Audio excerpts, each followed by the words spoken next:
धन्यवाद अध्यक्ष जी।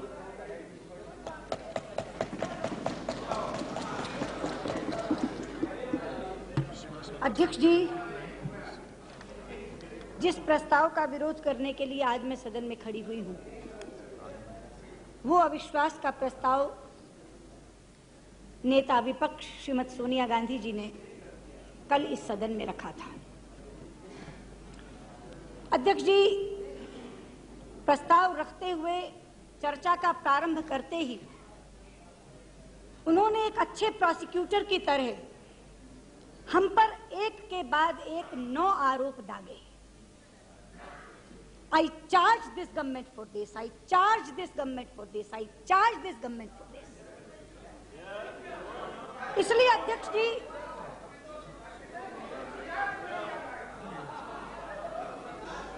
जी, इसलिए अपने प्रारंभिक वाक्य में मैं आपके माध्यम से कहना चाहूंगी, madam, we do not plead guilty to your charges. हम आपके आरोपों को स्वीकार नहीं करते। अध्यक्ष जी, और हम उन आरोपों को स्वीकार क्यों नहीं करते, ये पक्ष आपके माध्यम से मैं सदन में रखना चाहती हूं। अध्यक्ष जी, उनके पूरे भाषण का सार ये था कि हमारा 4 वर्ष का कार्यकाल विफलताओं से भरा हुआ रहा है, हमारा पिटारा सफलताओं की दृष्टि से खाली है और उपलब्धियों के नाम पर हमारे पास गिनाने के लिए कुछ नहीं। इसलिए उनके आरोपों का जवाब देने से पहले जो उनके भाषण का सार था, मैं उसके बारे में अपनी बात रखना चाहूंगी। अध्यक्ष जी, कांग्रेस का आज तक एक यूएसपी रहा है, यूनिक सेलिंग पॉइंट, कि उन्हें सरकार चलानी आती है। उनका एक नारा लगता है, गांव शहर से नाता है, सरकार चलाना आता है। उनका एक पोस्टर हर चुनाव में निकलता है, वोट उन्हें जो सरकार चला सकते हैं। मुझे याद है, शिवराज जी यहां बैठे हैं, एक टीवी इंटरव्यू के दौरान उन्होंने ये बात कही थी, गवर्नेंस इज एन आर्ट, जो हम लोगों को नहीं आता। अध्यक्ष, मैं सबसे पहली उपलब्धि इस सरकार की यही गिनाना चाहती हूं कि पुराने 5 वर्ष से अटल बिहारी वाजपेयी के नेतृत्व में हम केवल सरकार नहीं चला रहे हैं, बल्कि गठबंधन की सरकार अच्छी तरह से चला रहे हैं। अध्यक्ष जी, 40 वर्षों तक इस देश में एक पार्टी का राज रहा, बहुमत की पार्टी का। बहुमत का राज, सिंगल पार्टी का राज चलाना बहुत आसान है, लेकिन जब वो सरकार गई तो भारत के राजनीतिक समीक्षकों ने एक समीक्षा करते हुए भविष्यवाणी की कि अब भारत में गठबंधन की सरकारों का युग शुरू हो गया। Coalition era has started in India. लेकिन इस समीक्षा के साथ साथ उन्होंने एक और भविष्यवाणी की कि गठबंधन की सरकारें बनेंगी जरूर, मगर चलेंगी नहीं। और ये भविष्यवाणी बहुत वर्षों तक सही साबित हुई। कॉमरेड सुरजीत की प्रयोगशाला से जितनी गठबंधन की सरकारें हिंदुस्तान में निकली, वो एक के बाद एक चली गई। वो वीपी सिंह की सरकार थी, वो देवे गौड़ा की सरकार थी, वो इंद्र कुमार गुजराल की सरकार थी, साल, सवा साल, 1.5 साल। लेकिन 1999 से पहले, क्योंकि 1998 में हमारी भी गठबंधन की सरकार चली गई थी, हम लोगों ने तय किया अगर गठबंधन की सरकार चलानी है तो 2 काम करने होंगे। जो गठबंधन के घटक दल हैं, चुनाव से पहले गठबंधन करें।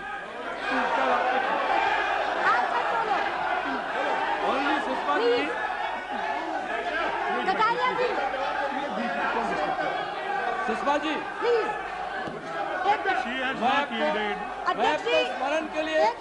मैं आपको स्मरण के लिए कह रहा हूं कि जी आप बैठिए प्लीज। और मुरारजी भाई की सरकार में आप भी शामिल थे। मैं बता प्लीज। अध्यक्ष जी, मैं आपके माध्यम से अपने लोगों को ये कहूंगी, उन्हें जो प्रश्न पूछना है पूछने दें, आप खड़े ना हो। मैं यील्ड करूंगी। मैं चाहती हूँ उनके जो प्रश्न हैं उनके उत्तरों का उनका समाधान कारक उत्तर देकर मैं आगे बढ़ूं। अगर पीछे से हम लोग खड़े हो जाएंगे तो फिर चर्चा सार्थक नहीं हो सकेगी। लेकिन मैं प्रश्न पूछने को नहीं दूंगा। तो आप लोग आश्वस्त हो जाइए, कृपया आप पीछे से न खड़े हो, मैं निपटने के लिए काफी हूँ।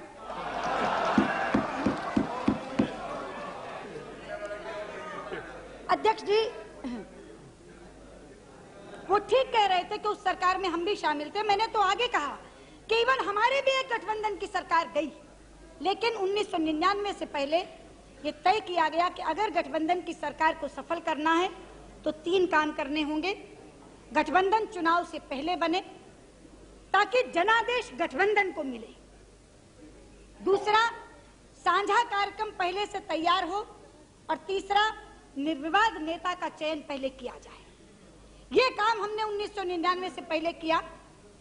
जो गठबंधन के घटक दल चुनाव में जाने वाले थे इकट्ठे हुए और हमने जनता को कहा कि चरित्र ये होगा सरकार का, स्वरूप ये होगा सरकार का, ये हमारे सहयोगी होंगे।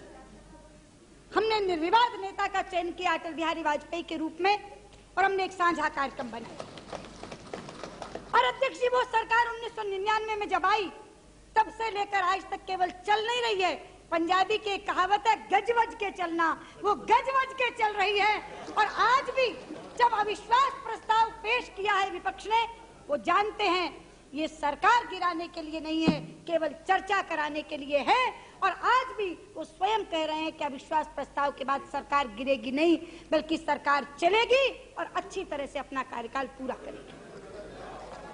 अध्यक्ष जी, ये पहली उपलब्धि है हमारी कि एक गैर कांग्रेसी प्रधानमंत्री के रूप में अटल बिहारी वाजपेयी ने लाल किले की प्राचीर पर 6 बार तिरंगा फहराया है और एक रिकॉर्ड स्थापित किया है। तो राजनीतिक स्थिरता देना, गठबंधन की सरकार को विश्वसनीयता देना और इनसे इनका यूएसपी छीन लेना हमारी पहली उपलब्धि है, हमारी पहली सफलता है। अब मैं उन बातों पर आती हूं जिनको भी सत्यव्रत चतुर्वेदी जी ने रखा। उन्होंने कहा आपकी क्या उपलब्धि है, आपकी क्या सफलता है। आपने मकान नहीं बनाए, आपने रोजगार नहीं दिया। उन्होंने कहा आपने लोगों को खाना दाना नहीं दिया। अब मैं उन उपलब्धियों का बखान करना चाहूंगी। अध्यक्ष जी, आप जानते हैं हिंदुस्तान में टेलीफोन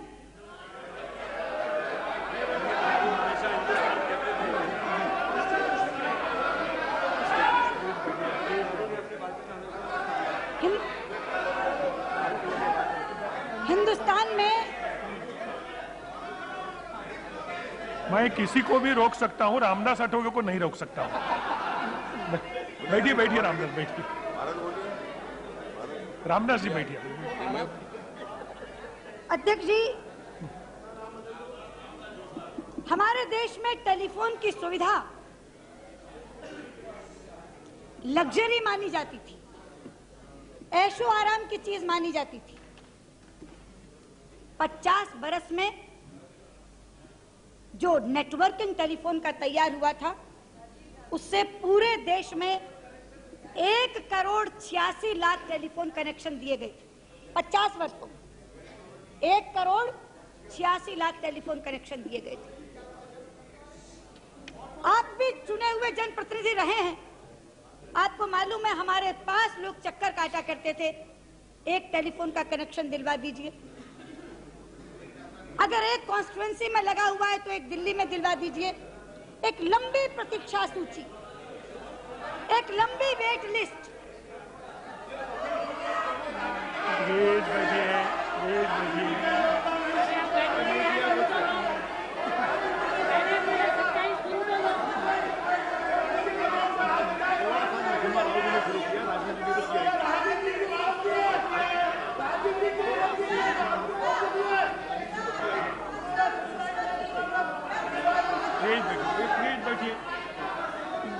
अच्छी चर्चा चल रही है।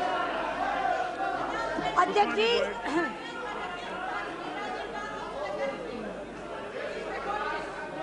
जब मैं 50 वर्षों की बात करती हूँ तो 1947 से 1998 तक की तमाम सरकारों की बात करती हूँ जिसमें राजीव गांधी जी की सरकार शामिल थी। और जो आंकड़ा मैं रख रही हूँ वो 1998 तक का है, जिसमें राजीव गांधी जी के समय के दिए हुए टेलीफोन कनेक्शन भी शामिल है। मैं 47 से मैं 98 तक की बात कर रही हूँ। 1998 तक इस देश में 1,86,00,000 टेलीफोन कनेक्शन दिए गए थे। संभ्रांत परिवारों तक सीमित थी यह सुविधा। अध्यक्ष जी, आज गर्व से मेरा माथा ऊंचा होता है जब मैं कहती हूँ 98 से लेकर 2003 तक 5 वर्षों में अकेले हमारी सरकार ने 3 करोड़ से ज्यादा टेलीफोन कनेक्शन देने का काम किया।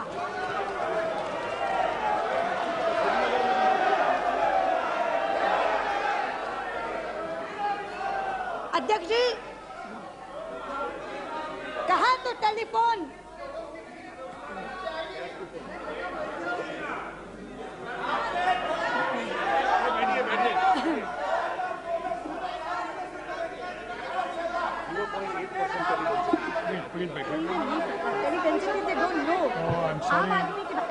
I'm sorry, प्लीज बैठिए, प्लीज बैठिए।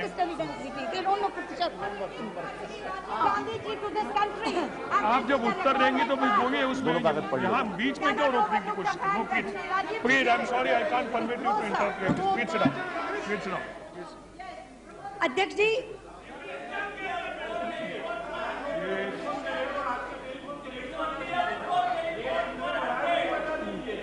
अध्यक्ष जी, जो कहा तो टेलीफोन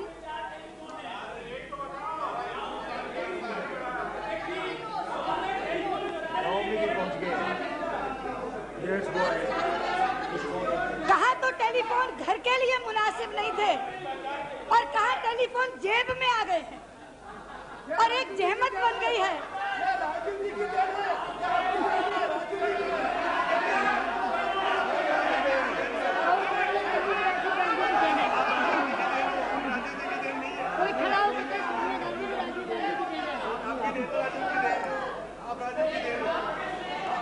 अध्यक्ष जी,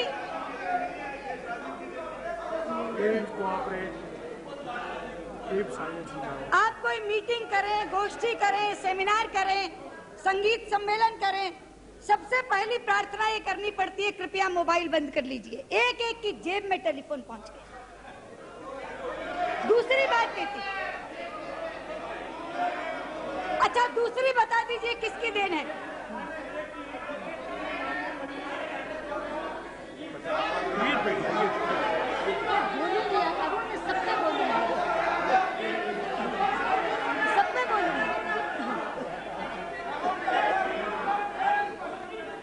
अध्यक्ष जी, that you get an opportunity to speak. Okay, sorry. Please don't interrupt. Don't interrupt.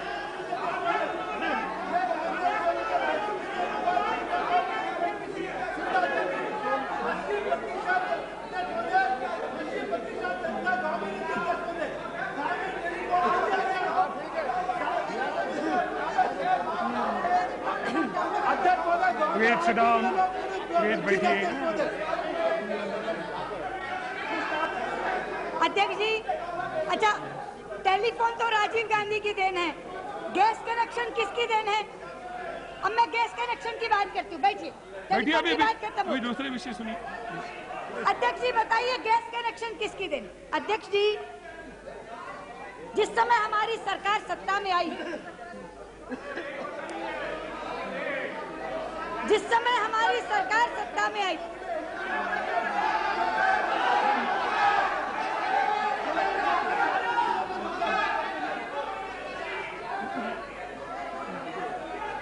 अध्यक्ष जी सच तो यह है कि हमारी सरकार भी कांग्रेस की देन है। अगर ये अच्छा काम करते तो हम आते ही क्यों? तो मान लेते हम सब आपकी देन है, हमारी सरकार आपकी देन है। आप अच्छा काम करते रहते तो हमें कोई नहीं लाता। आपको हटाने के लिए हमको लाए, हम तो आपके शुक्रगुजार हैं। हम सब जो इधर बैठे हैं ये आप ही की देन से बैठे। मैं एक ही बार में कह देती हूँ, बहुत जल्दी हम आपको धन्यवाद देने वाले हैं। बहुत जल्दी हम आपको धन्यवाद देने वाले हैं। अध्यक्ष जी, सर आप लोग मत बैठो, सर आप लोग बैठो। सर सुषमा जी ने सही कहा। अगर सुषमा जी चुनाव में सोनिया जी से नहीं हार जाती तो एक कंसोलेशन प्राइज और मिनिस्टर उनको नहीं मिलती, इसलिए एक देन है। अध्यक्ष जी, मैं प्रियरंजन दास मुंशी से कहना चाहूंगी, अगर ये बल्लारी चुनाव की बात कर रहे हैं तो जरा उधर देखें, ये आपकी दुखती रग है। अगर बल्लारी चुनाव की बात कर रहे हैं तो सारा विषयांतर कर सकती हूं मैं।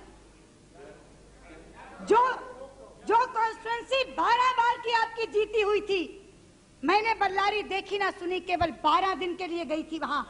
3,58,000 वोट लेकर आई थी। 2 कॉन्स्टिट्यूंसी में सोनिया जी को हरा कर आई थी, 3 कॉन्स्टिट्यूंसी में बराबर आई थी। कोई घर नहीं थी अध्यक्ष जी, सोनिया जी की कोई घर बल्लारी में नहीं थी। अध्यक्ष जी, वो तो कम से कम 12 दिन गए या 2 दिन गए। अध्यक्ष जी, अगर ये सुनना चाहते हैं ना, अगर ये सुनना चाहते हैं तो आपकी जमानत जब्त हो जाती है। अध्यक्ष जी, ये सुनिए, 12 बार की जीती हुई सीट केवल 56,000 वोट से जीत कर आई थी और 48,000 वोट इनवैलिड हुआ था। ये है बल्लारी का आंकड़ा। ये दुखती रग मत छेड़ो ये दुखती रग। बल्लारी आपके लिए ग्लोरियस विक्ट्री नहीं है, मेरे लिए ग्लोरियस डिफीट है। 40,000 वोटों में हारी अटल जी के खिलाफ। इसका मतलब ये नहीं होता है कि करण सिंह छोटे, अटल जी बड़ा है। क्या होता है, लोग निकालेंगे। अध्यक्ष जी, मैं प्रिय दास मुंशी जी को बता दूं, some defeats are more glorious than victory, and I claim that defeat. Sonia ji cannot claim that glory of victory in Ballari. अध्यक्ष जी, अब मैं वापस इस पर आती हूँ।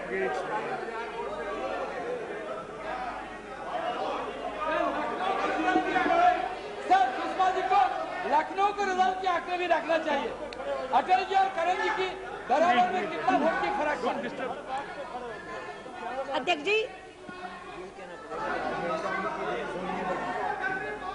सुषमा जी, अध्यक्ष जी, प्लीज शांति रखिए, शांति बनाइए प्लीज। अपने पार्टी की सदस्य भाषण कर रही है, आप कैसे रोक सकते हैं? प्लीज सुनिए। अध्यक्ष जी, मैं वापस इस पर आती हूँ। वो लोग कह रहे थे राजीव गांधी जी की देन है, मैंने कहा कि ये सरकार ही इनकी देन है। और मैं उसके आगे बढ़कर कह दूं, हमारी सफलताओं को गिनाने का अवसर देना भी आपकी देन है। अगर आप अविश्वास प्रस्ताव न लाते तो आज समूचे देश के सामने और सदन के सामने मुझे अपनी उपलब्धियां गिनाने का अवसर नहीं मिलता। मैं तो इसके लिए भी आपकी शुक्रगुजार हूं। अध्यक्ष जी, मैं अब अगली बात पर आऊं। मैं गैस कनेक्शन की बात कर रही थी। अध्यक्ष जी, जिस समय हमने सत्ता संभाली, उस समय पेट्रोलियम मंत्रालय के आंकड़े के अनुसार पूरे देश को 3,37,00,000 गैस कनेक्शन प्राप्त थे। 3,37,00,000 और एक लंबी प्रतीक्षा सूची थी, एक लंबी प्रतीक्षा सूची। आज मैं गर्व से कहना चाहती हूं,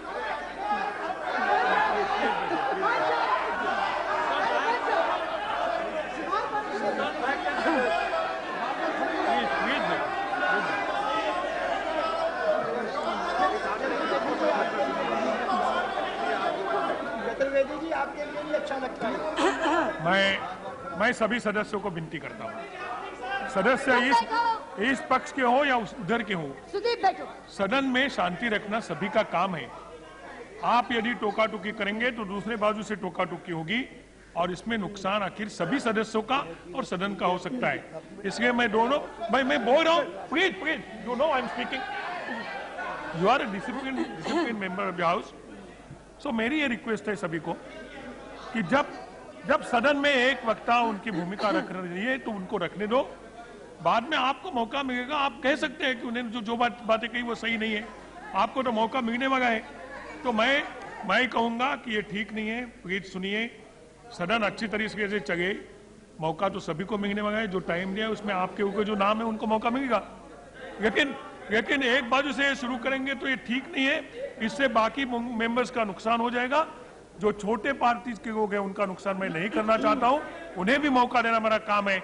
और इसलिए मेरे सभी सदस्यों को विनती है कि सुषमा जी का भाषण सुना जाए, उसके बाद में आप नहीं please no argument on this, please सुना। Yes no not at all, मैंने ना बोला था, उनको भी मैंने बोला था। आप लेकिन ये बात खराब है तो आप न करें, खराब बात आप क्यों करते हो?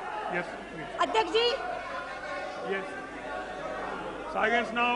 भाई सत्यव्रत जी को तो बिल्कुल सुनिए नाउ, नाराज नहीं होना चाहिए। नहीं, क्योंकि मैं अब इस समय उनकी शैली में बोल रही हूँ। जो प्रश्न उन्होंने रखे मैं केवल उनका जवाब दे रही। मैं एक आध होती रहे, बस एक आध हो गई ना, आप तो चुप करो। अध्यक्ष जी, तो मैं आंकड़ा रख रही थी क्योंकि उन्होंने प्रश्न किया कि आपने क्या क्या किया। 3 करोड़ 37 लाख गैस कनेक्शन विरासत में मिले, 50 वर्ष में दिए गए, और केवल 5 वर्षों में हमने 3 करोड़ 50 लाख गैस कनेक्शन देकर प्रतीक्षा सूची समाप्त कर दी। आपको मालूम है अध्यक्ष जी,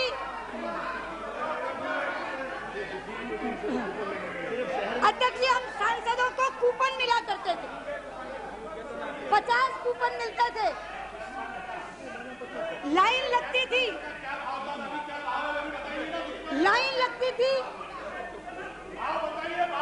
साल के 100 कूपन में 100 खुश होते थे, 1000 नाराज होते थे।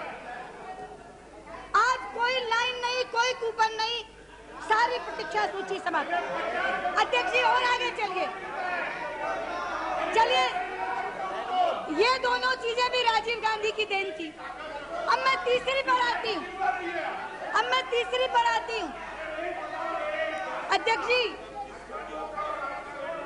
जिस समय हम सरकार में आए 1998 से पहले एक भी टीवी चैनल भारत से अपलिंक नहीं होता था।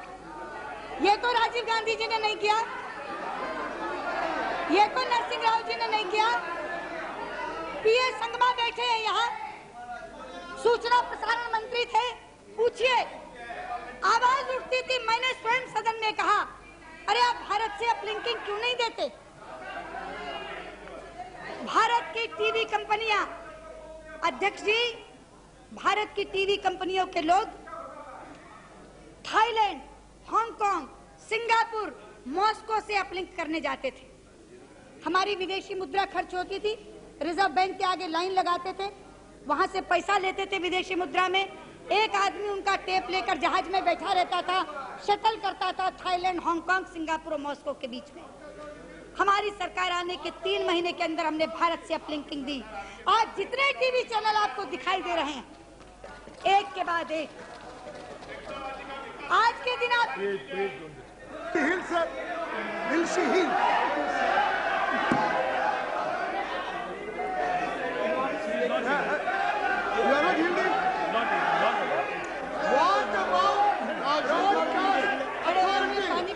Mrs. Sushma Swaraj was a member of the Joint Select Committee set up for the purpose.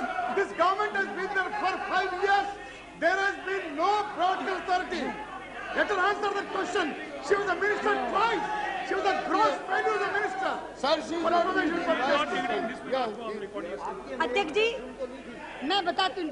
अध्यक्ष जी, आज के दिन 77 टीवी चैनल भारत से अपलिंक हो रहे हैं। जो केवल टीवी चैनल नहीं, उसके रोजगार के अवसर देखिए उसके साथ, क्योंकि एक टीवी चैनल जब आता है तो पूरे हिंदुस्तान में उसका जाल बिछाता है। कॉरेस्पोंडेंट आते हैं, कैमरामैन आते हैं, न्यूज लाइट के लोग आते हैं, प्रोड्यूसर्स आते हैं, लाखों लाख लोगों के रोजगार का सृजन किया है इस अकेली सरकार की नीति ने। अध्यक्ष जी, अब अगली बात जो कह रही हूँ, क्या वो भी राजीव गांधी की देन है? किसान क्रेडिट कार्ड जनता को सुना नहीं था कभी। माननीय अध्यक्ष जी, मैं विनम्रता से सुषमा जी से एक प्रश्न पूछना चाहता हूं। प्रश्न कर रही है उपलब्धियों के बारे में। डीजल का दाम, पेट्रोल का दाम, केरोसिन का दाम, जनता का पीठ लूट रहा है।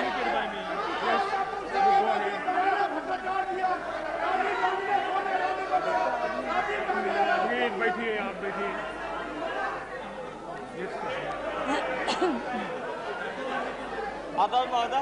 अध्यक्ष महोदय, अगर माननीय मंत्री जी की एक हो अनुमति तो आपने ये सब किया था, मान लिया, लेकिन क्या माननीय मंत्री जी इन चैनलों में जो अश्लील हरकतें आ रही वो हैं अलग बदलाएंगे, उनको बंद करेंगे हाँ, क्या? करेंगे।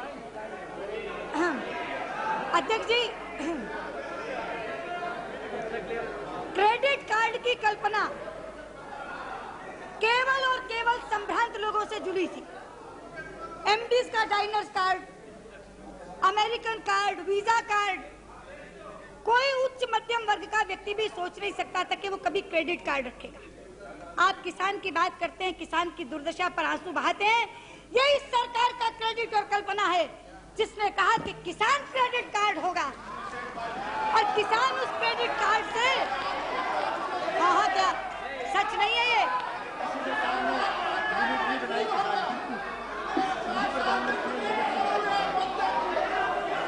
सरकार ने और अध्यक्ष जी, आपको आंकड़ा दूं, 2,70,00,000 क्रेडिट कार्ड अभी तक दिए जा चुके हैं और इस बार लाल किले से प्रधानमंत्री ने घोषणा की इसी तरह के क्रेडिट कार्ड बुनकरों को भी दिए जाएंगे, हथकरघा आर्टिजन को भी दिए जाएंगे।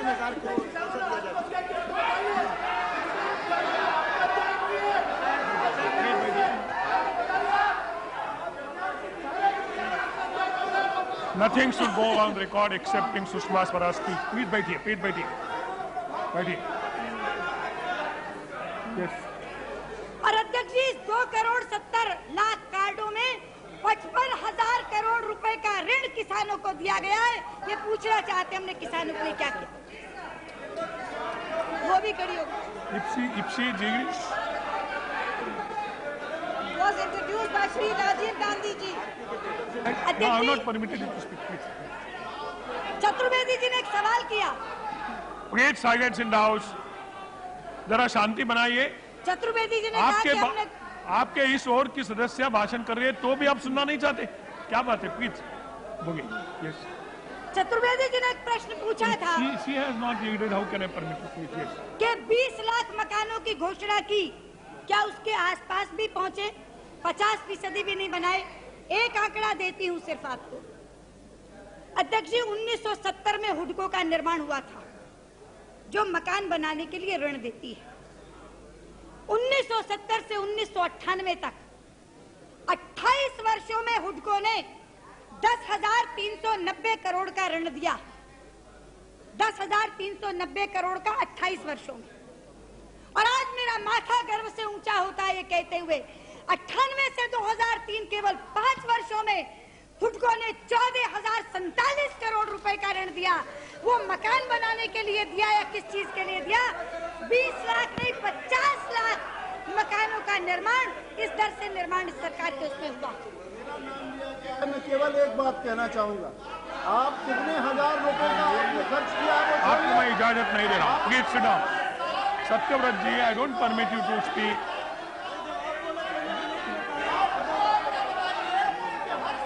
Nothing should go on record. Please.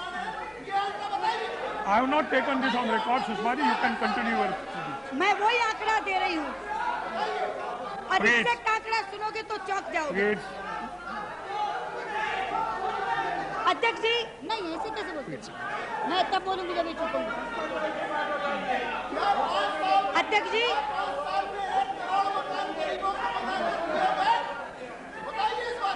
Exact आंकड़ा देंगे आपको। अध्यक्ष जी,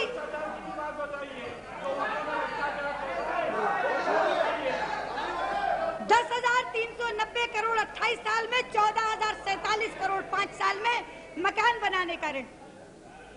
अध्यक्ष जी, इन्होंने पूछा, हमने कहा था भूख 50 लाख 60 लाख की जगह 70 लाख मकानों का निर्माण हुआ। हर मुद्दे पर कैसे बोलेंगे आप? नहीं नहीं, ऐसे नहीं पूछ सकते आप। ऐसे कैसे? बाद में पूछिए, आपके सदस्य बोलने वगैरह वो प्रश्न पूछेंगे। आपको सब पार्टी ने एडवोकेट बनाया क्या? अध्यक्ष जी, उन्होंने कहा कि हमने भूख मिटाने का। प्लीज शांति रखिए, प्लीज। सदन का काम चलाना है, क्यों खड़े रहते हो आप? बैठिए प्लीज, प्लीज सिट डाउन। ठीक नहीं है, बैठिए प्लीज। अध्यक्ष जी, कहा भूख मिटाने का वादा किया था। जी हाँ, प्लीज प्लीज बैठिए, प्लीज बैठिए। मैंने आपको इजाजत नहीं दी है, आप बैठिए प्लीज। सिरा क्या चल रहा है? अध्यक्ष जी, Yes. भूख मिटाने का वादा किया था। आंकड़ा सुनेंगे तो चौंक जाएंगे। 1.5 करोड़ परिवारों को यानी 7 करोड़ लोगों को अंत्योदय अन्न सुरक्षा के नीचे 2 रुपया किलो गेहूं और 3 रुपया किलो चावल का आवंटन ये सरकार कर रही है। ये पूरे विश्व का सबसे बड़ा अन्न सुरक्षा कार्यक्रम है। अध्यक्ष जी, आगे से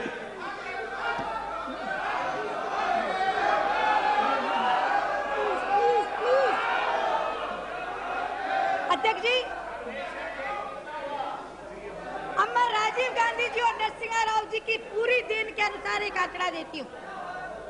हिंदुस्तान में 4 लेन्स की सड़कें, 4 लेन 1998 तक हिंदुस्तान में मैं बोलती हूँ, मुलायम सिंह जी का जवाब दूंगी।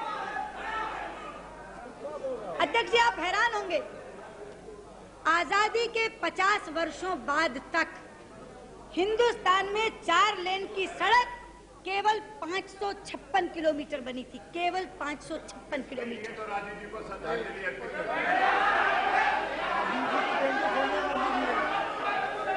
और अध्यक्ष जी,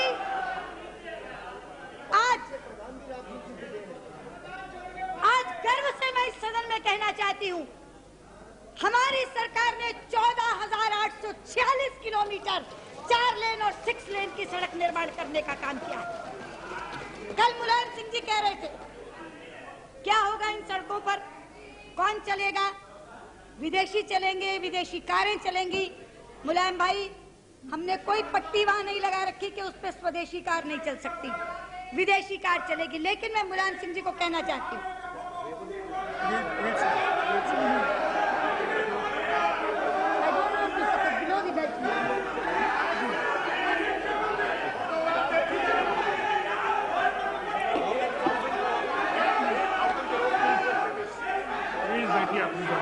अध्यक्ष जी,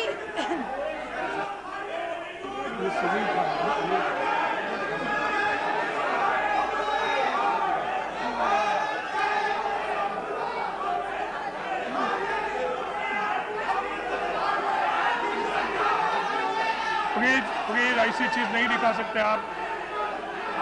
आपको परमिट है, प्लीज बैठिए, प्लीज बैठिए। अध्यक्ष जी, मुझे एक बात समझ में नहीं आ रही। प्लीज आपको मौका मिलेगा तब दिखाइए, ये नहीं ठीक है।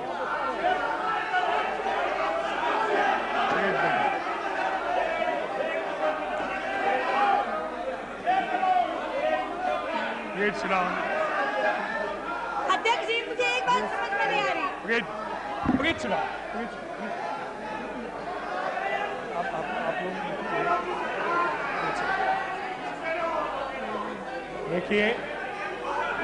देखिए, सुषमा स्वराज जी भाषण कर रही हैं, उन्हें भाषण करने का पूरा अधिकार है। आप यदि वो भाषण पसंद नहीं कर सकते हैं तो आप अपने भाषण में उत्तर दे सकते हैं, लेकिन जिस तरीके से आप रोकने की कोशिश कर रहे हैं वो अच्छी नहीं है। हर सदस्य को भाषण करने का पूरा अधिकार है। मैंने उन्हें इजाजत दी है, वही बोली। मुझे एक बात समझ में नहीं आ रही, अगर मैं इन पे आरोप लगा रही हूँ, अगर मैं इनके खिलाफ कुछ कह रही हूँ, तब ये बोले तो समझ में आता। मैं तो अपनी वो भी इनसे सुने। मेरा नाम लिया है, मेरा नाम लिया है, मैं विरोधी नहीं बैठ। एक मिनट अध्यक्ष महोदय, जहाँ तक के माननीय मंत्री जी ने कहा है, मैंने 4 लेन सड़कों का विरोध नहीं किया है, सिर्फ ये किया है कि गरीबों के लिए भी क्या कोई इंतजाम हो रहा है। दूसरी बात मैंने ये कहा, आप अब इसमें क्या, मैं उसी पर दूसरी बात जो अध्यक्ष महोदय सुन लीजिए, जो अध्यक्ष महोदय इन 4 लेन पर लाखों लोगों के झुग्गी झोपड़ी और ढाबा चलाने वाले गरीबों को उजाड़ा गया है, उसका क्या मिला है? और जो हमारे पेड़ों की नस्ल थी, अब आपके हमारे जीवन में वो पेड़ नहीं लगाए जा सकते।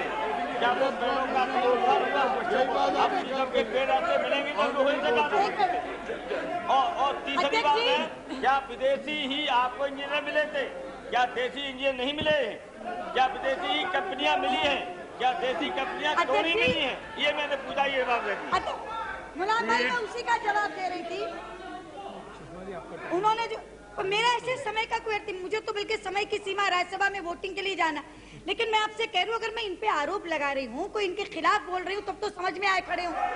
आप मेरी अपनी बात कह रहे हैं, वो भी सुनाई नहीं जा रही।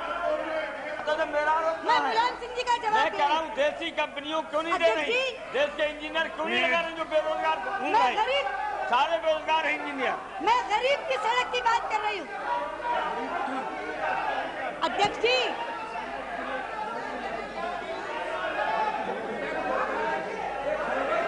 मैंने आपको परमिशन नहीं दी, प्लीज बैठिए। सुषमा जी आप दोगे, मैंने आपको इजाजत नहीं दी है, प्लीज बैठिए। अध्यक्ष जी, मैं मुलायम सिंह जी को कहना चाहती हूँ, मुलायम भाई, आपने प्रधानमंत्री ग्राम सड़क योजना का नाम भी सुना होगा। वो सड़क किसी विदेशी के चलने के लिए नहीं बनी, वो सड़क कारों को दौड़ाने के लिए नहीं बनी। हमने बैलगाड़ी चलाने के लिए सड़क बनाई है, हमने साइकिल चलाने के लिए सड़क बनाई है, हमने ट्रैक्टर चलाने के लिए सड़क बनाई है, हमने जुगाड़ चलाने के लिए सड़क बनाई है। अध्यक्ष जी, जब गांव शहर से सड़क से जुड़ जाएगा तो बैलगाड़ी में किसान अपनी फसल लेकर मंडी तक जाएगा। कॉलेज में पढ़ने के लिए वहां का बच्चा साइकिल से उस सड़क पे जाएगा। ट्रैक्टर में बैठाकर मरीज और जुगाड़ में बैठाकर आदमी सड़क के शहर के मेले में जाएगा। वो विदेशियों के लिए नहीं, वो देसी लोगों के लिए, वो गांव में रहने वाले झुग्गी और झोपड़ी वाले के लिए सड़क बन रही है। अध्यक्ष जी, अच्छा, मैं विशुद्ध गरीब की बात करती हूँ। कल श्रीमती सोनिया गांधी ने कहा हेल्थ कुछ, अच्छा एक मिनट बैठो अध्यक्ष जी।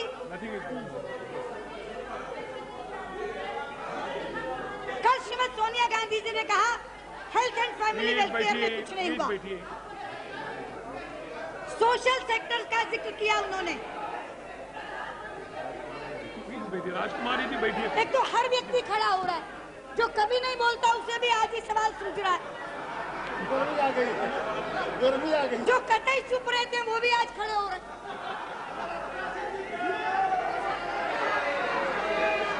कौन सी वाइब्रेशन आ गई? Very relevant questions are put by Mulayam Singh ji. She has not replied. She said she will reply to his questions. Yes.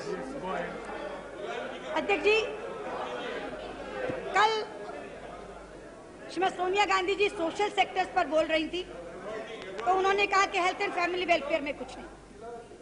मैं आपसे बताना चाहती हूँ, उन लोगों से पूछना चाहती हूँ, 1956 में अध्यक्ष जी एम्स नाम का अस्पताल बना था।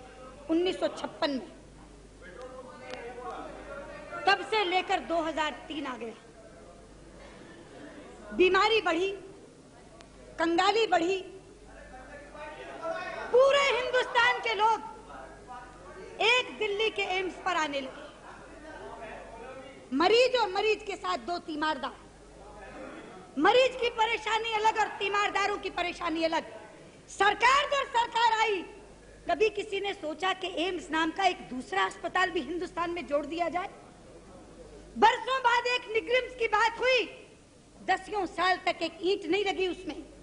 आज इस सरकार ने तय किया, जब देखा अटल जी ने जाकर, उड़ीसा से लोग आ रहे हैं, बिहार से लोग आ रहे हैं, मध्य प्रदेश और राजस्थान से लोग आ रहे हैं, उन्होंने मुझे बुला के कहा कि ये इतनी दूर से चलकर लोग दिल्ली के एम्स में आ रहे हैं, क्यों नहीं हम एम्स जैसे अस्पताल उनके द्वार पर ले जाकर खड़े। अध्यक्ष जी, एक साथ तय किया गया, एम्स जैसे 6 सरकारी अस्पताल पूरे हिंदुस्तान के पेरिफेरी पर, पूरे हिंदुस्तान के पिछड़े राज्यों में स्थापित कर दिए जाएंगे। और लाल किले की प्राचीर से प्रधानमंत्री ने घोषणा की, ये श्रेय केवल और केवल उस सरकार को जाता है जो गरीब के प्रति संवेदनशील है, जो बीमार के प्रति संवेदनशील है, जो तीमारदार के प्रति संवेदनशील है। अध्यक्ष जी, हेल्थ एंड फैमिली वेलफेयर में कुछ नहीं हुआ। एक शब्द तो कह सकती थी नेता विपक्ष, जिसकी सराहना पूरे अंतर्राष्ट्रीय जगत में हुई थी। सार्स की बीमारी हमारे पूरे दक्षिण एशिया में आई, बर्बाद हो गया चीन का व्यापार, तबाह हो गया चीन का पर्यटन। समझ नहीं आ रहा था कैसे रोके, और सारे लोग निगाह लगाए देख रहे थे चीन के बाद हिंदुस्तान की बारी आएगी, और लोगों को लगता था कि चीन की अर्थव्यवस्था तो शायद सार्स का बोझ सह लेगी, लेकिन भारत की अर्थव्यवस्था वो बोझ नहीं सह पाएगी। अध्यक्ष जी, जिस मुस्तैदी से सार्स को हैंडल करने का प्रबंध हुआ, दिल्ली से बाहर भगा दिया हमने सार्स को। एक मौत नहीं हुई सार्स से हिंदुस्तान में, एक आदमी नहीं मरा, और पूरा पश्चिम आश्चर्यचकित होकर देखता रहा। यकीन नहीं हुआ राष्ट्रपति बुश को, यकीन नहीं हुआ, विश्वास नहीं हुआ अमेरिका के राष्ट्रपति को। उन्होंने भारत के प्रधानमंत्री से कहा एक भी मौत नहीं हुई। उन्होंने कहा नहीं हुई। कहा कैसे? उन्होंने कहा ये हमारा कुशल संचालन था कि सार्स को हमने बाहर भगा दिया, एक व्यक्ति नहीं मरा। अध्यक्ष जी, सार्वजनिक मंचों का भाषण,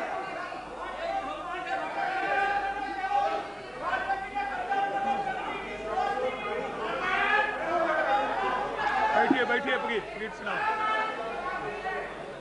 अध्यक्ष जी, सार्वजनिक मंचों का भाषण और संसद की चर्चा में फर्क होता है। सार्वजनिक मंचों पर हम एक तरफा कार्रवाई करते हैं, वोट लेना है इसलिए अपनी अपनी बात कहते हैं, दूसरों की नहीं कहते। Please sit down. I have not permitted you. Why are you disturbing the house?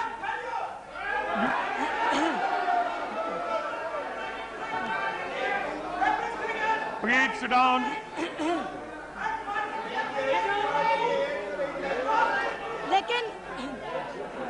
लेकिन संसद की चर्चा करते समय,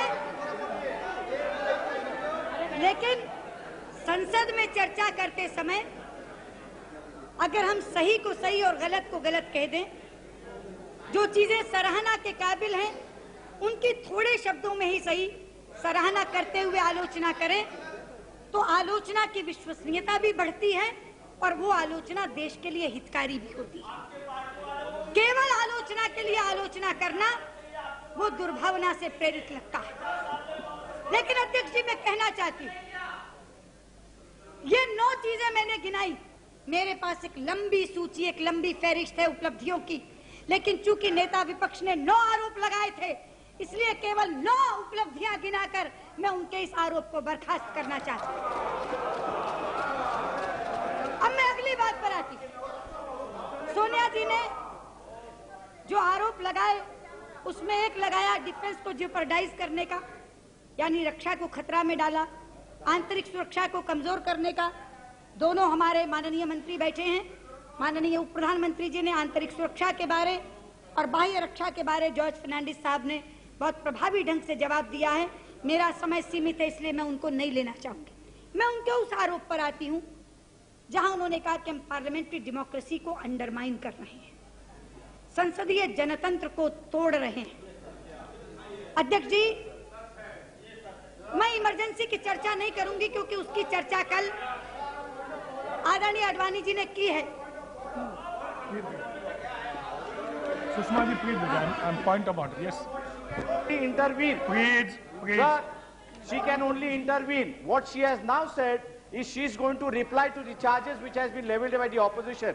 As far as intervention goes, the reply can't be made. The reply can only be made by the Prime Minister. Therefore, restricts are only up to intervention, not further than that. Yes. Go ahead. चर्चा में भाग लेने का मतलब ही ये होता है, चर्चा में भाग लेने का मतलब ही ये होता है कि जो कुछ उधर से कहा जाए उसका जवाब दिया जाए। अंत में प्रधानमंत्री सबका जवाब देते। उन्होंने एक आरोप लगाया, मैं पढ़कर उन्हीं की भाषा में बता देती हूँ। Efforts to topple democratically elected governments are being made in a systematic manner. यानी चुनी हुई, जनतांत्रिक ढंग से चुनी हुई सरकारों को एक एक करके तोड़ा जा रहा है। उपाध्यक्ष महोदय, मैं कांग्रेस अध्यक्षा को कहना चाहूंगी कि जो आरोप आप हम पर लगा रही हैं, शायद आपको मालूम नहीं, कांग्रेस को इस काम में महारत हासिल है। अध्यक्ष जी, मैं पूर्वोत्तर की बात नहीं करती, पूर्वोत्तर में तो ये खेल कांग्रेस ने हमेशा से खेला है। मैं उस राज्य की बात करती हूँ, प्लीज, मैं उस राज्य की बात करती हूँ जिस राज्य से मैं स्वयं आती हूँ, और आज की बात नहीं करती। आज से 23 साल पीछे ले जाना चाहती हूँ। सन 1980 में केंद्र में भी जनता पार्टी की सरकार थी और मेरे गृह राज्य हरियाणा में भी जनता पार्टी की सरकार थी। अध्यक्ष महोदय, मैं स्वयं उस समय हरियाणा विधानसभा की सदस्य थी, विधायिका थी। केंद्र में जनता पार्टी की सरकार गई, श्रीमती इंदिरा गांधी वापस सत्तासीन हुई। उनके सत्ता में वापस लौटते ही 1 महीने का समय नहीं बीता था, 1 महीने का समय नहीं बीता था। हरियाणा की जनता पार्टी की सरकार, जनता पार्टी का मुख्यमंत्री, जनता पार्टी के मंत्री, जनता पार्टी के विधायक, रातों रात वहां के जनता पार्टी के मुख्यमंत्री श्रीमती इंदिरा गांधी के चरणों में आकर बैठे थे। सरकार वही, मंत्री वही, मुख्यमंत्री वही, विधायक वही, लेकिन नाम पट्ट बदल गया और रात को जनता पार्टी की सरकार कांग्रेस की सरकार बन गई। बैठे इंदिरा जी, बैठे अजय प्रकाश चौटाला, बैठे सुरेंद्र सिंह बरवाला, जवाब दें। अध्यक्ष जी, नाम पट्ट बदला था केवल, और उस समय के मुखिया, बाद में उन्हीं मुख्यमंत्री को हराया आईडी स्वामी जी ने करनाल से।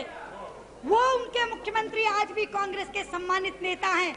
उस समय संपादकीय जो लिखे गए थे, उस बदली हुई सरकार को दी गई थी।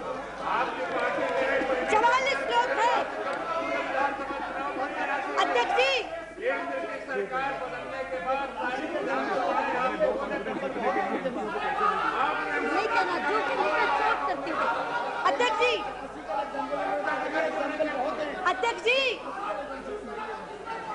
ये एग्जाम्पल इसलिए बताई है कि मैं चश्मदीद गवाह हूँ उसकी। अध्यक्ष जी, इतिहास गवाह है। हम 4 विधायक बचे थे, कॉमरेड शंकर लाल, स्वामी अग्निवेश, बलदेव तायल और मैं स्वयं। हम 4 नहीं बदले थे और 40 लोगों ने रातों रात दल बदल किया था और जनता पार्टी की सरकार का नाम पट्ट बदलकर कांग्रेस की सरकार की। अध्यक्ष जी, दूसरा आरोप इन्होंने लगाया। ये कहती है कि पार्लियामेंट्री डेमोक्रेसी हम तोड़ रहे हैं। मैं इन्हीं की भाषा में बताना चाहती। इन्होंने कहा,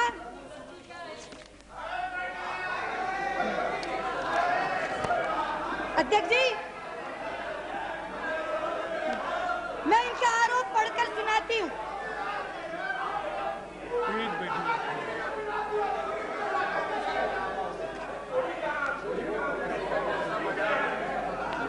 श्रीमती सोनिया गांधी का आरोप है कि हमने सीबीआई का दुरुपयोग करके अपने लोगों को बचाने की बात की।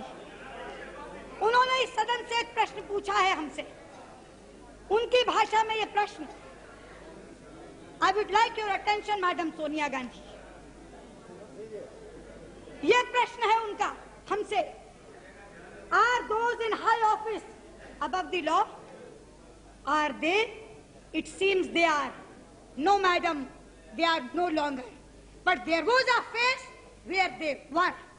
और मैं कहना चाहती हूँ, बताना चाहती हूँ उन्हें और याद दिलाना चाहती हूँ। आज वो हमसे पूछती हैं कि क्या उच्च पदस्थ बैठे हुए लोग कानून के ऊपर हैं? वो कहती है लगता है ऊपर है। नहीं मैडम, आज ऊपर नहीं है, लेकिन एक समय था जब कर दिए गए थे। अध्यक्ष महोदय, मैं याद दिलाना चाहती हूँ इस सदन के लोगों को, 1971 में लोकसभा का चुनाव हुआ। श्रीमती इंदिरा गांधी उस समय प्रधानमंत्री थी।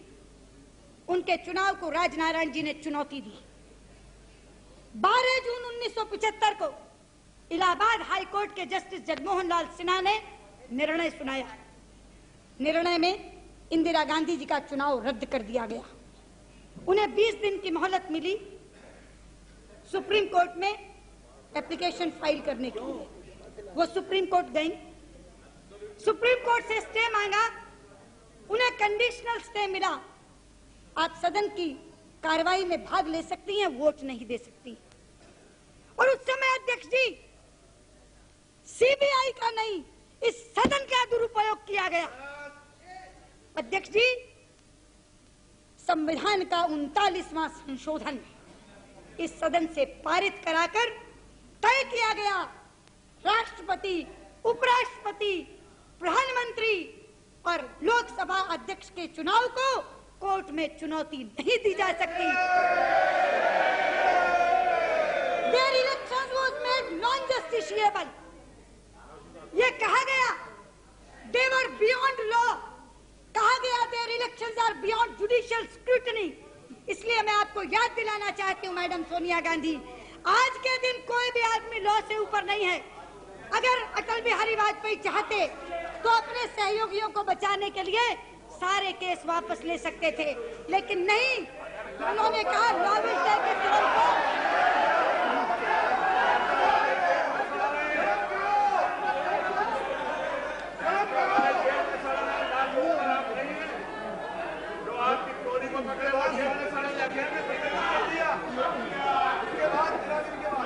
अध्यक्ष जी, अगर लॉ से ऊपर हम समझते तो अभी लोकपाल विधेयक की चर्चा आई, सब लोगों ने कहा प्रधानमंत्री इसमें नहीं रहने चाहिए। स्वयं प्रधानमंत्री ने आगे होकर कहा ऐसे लोकपाल का मतलब क्या होगा जिसमें प्रधानमंत्री नहीं होगा। अगर भ्रष्टाचार का आरोप लगता है तो प्रधानमंत्री भी उसके घेरे में होने चाहिए। ये है इस सरकार की सोच, ये है अटल बिहारी वाजपेयी की सोच। लेकिन रेट्रोस्पेक्टिव इफेक्ट से, पिछली तारीख से संविधान में संशोधन करके प्रधानमंत्री के चुनाव को नॉन जस्टिशिएबल करार देना क्या कानून से ऊपर रखना नहीं था। इसलिए मैं एक बात कहना चाहूंगी श्रीमती सोनिया गांधी को कि जब आप वर्तमान राजनीतिक घटनाक्रम पर टिप्पणी करा करें तो एक बार कांग्रेस का इतिहास जरूर जान लिया करें, वरना टिप्पणी करने के बाद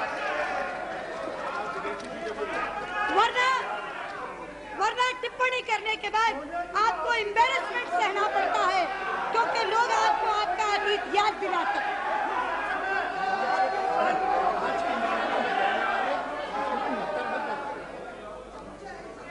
इसलिए मैं उन्हें कहना चाहती हूँ, वरना इस तरह की टिप्पणी के बाद जब उनका अतीत उन्हें याद दिलाया जाता है तो उन्हें एम्बैरेसमेंट फेस करनी पड़ती है। अध्यक्ष जी, सीबीसी रिपोर्ट की बात कहाँ है?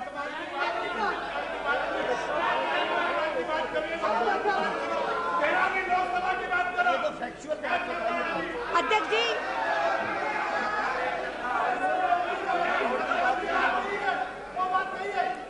मैं अभी की बात करूं, अभी की बात। अध्यक्ष जी, यहाँ पीएससी की बात की गई, यहाँ सीबीसी रिपोर्ट की बात की गई। जयपाल रेड्डी उठ के चले गए क्या? चले गए? अध्यक्ष जी, अधपके तथ्यों को लेकर यहाँ बात की गई, अधपके तथ्यों को लेकर। कल विजय जी कह रहे थे they are asking for moon, ठीक कह रहे थे, क्योंकि जो चीज है नहीं वो मांगोगे तो लोग यही कहेंगे कि चांद मांग रहे। कभी कहते हैं सीबीआई पर चर्चा करते हुए 6 दिसंबर का भाषण अडवाणी जी का टेप लेकर आओ। अरे जो भाषण हुआ ही नहीं उसका टेप कहां से लेकर आए। कभी कहते हो सीबीसी की रिपोर्ट ऑपरेशन विजय पर प्रस्तुत करो। अरे जो रिपोर्ट है ही नहीं उसको कहां से प्रस्तुत करें। और उसके बाद जयपाल रेड्डी कहते हैं, कल जयपाल रेड्डी बोल रहे थे, आई am स्टेटिंग this with a sense of responsibility. एक तो जब मैं जयपाल आ बैठे,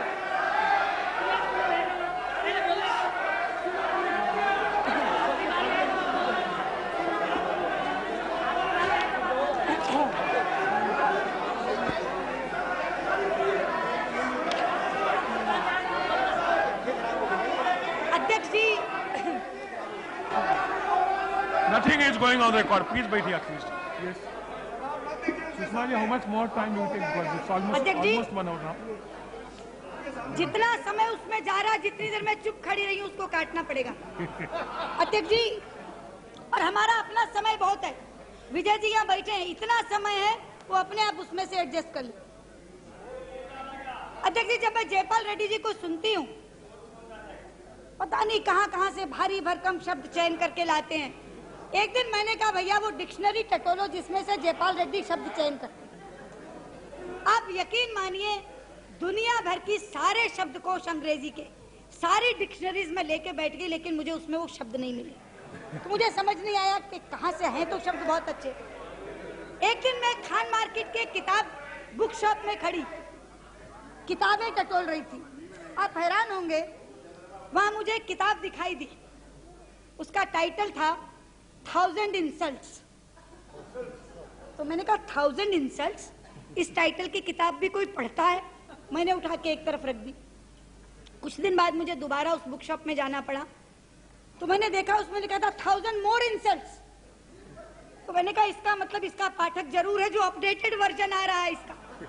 तो मैंने उत्सुकतावश वो किताब उठा ली। यकीन मानिए वो सारे शब्द उसमें हैं 1000 मोर इंसल्ट्स में जो जयपाल रेड्डी करते। तब मुझे पता चला कि बड़े चहेते पाठक इस किताब के हिंदुस्तान में भी हैं और शायद उसका अगला अपडेटेड वर्जन जयपाल रेड्डी स्वयं ला सकते हैं। इतने शब्द उन्होंने घड़ लिए। दादा आपको जरूरत नहीं, आपकी शैली से मेल नहीं खाता। आप तो गाली भी देते हैं तो मीठी देते हैं। आप पहले कहते हैं अफेक्शनेट है, एफिशिएंट है, फिर कहते हैं एंग्री है। और जब तक आदमी पहले दोनों विशेषणों को सुनता है तब तक एंग्री वैसे खत्म हो जाता, गुस्सा रहता ही नहीं। आपकी शैली अलग है।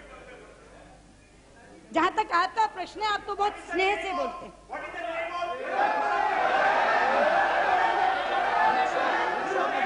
मैं आपको वो किताब भिजवा दूंगी।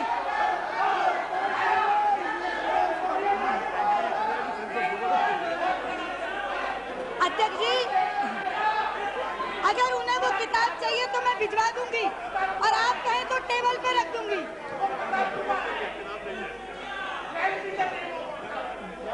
Not only the author, I'll send you the book.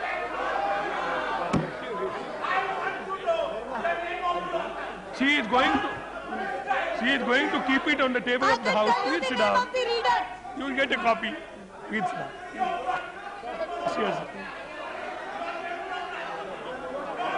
अध्यक्ष जी, Praveen Rashtrapai ji. She is going to send me a copy of the book. Please बैठिए. अध्यक्ष जी, अगर ये गुस्से से क्यों मांग रहे, प्यार से मांग ले, मैं इन्हें भेज दूंगी।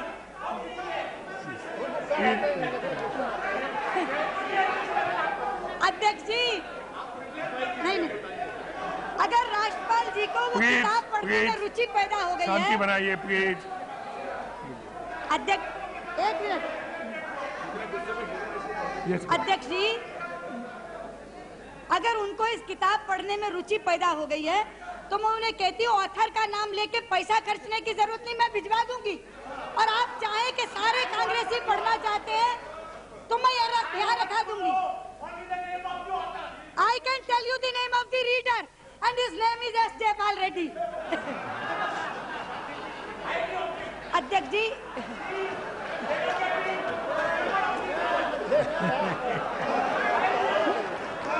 another reader is the Rashtrapal. Please बैठिए। अध्यक्ष जी, Yes, go ahead.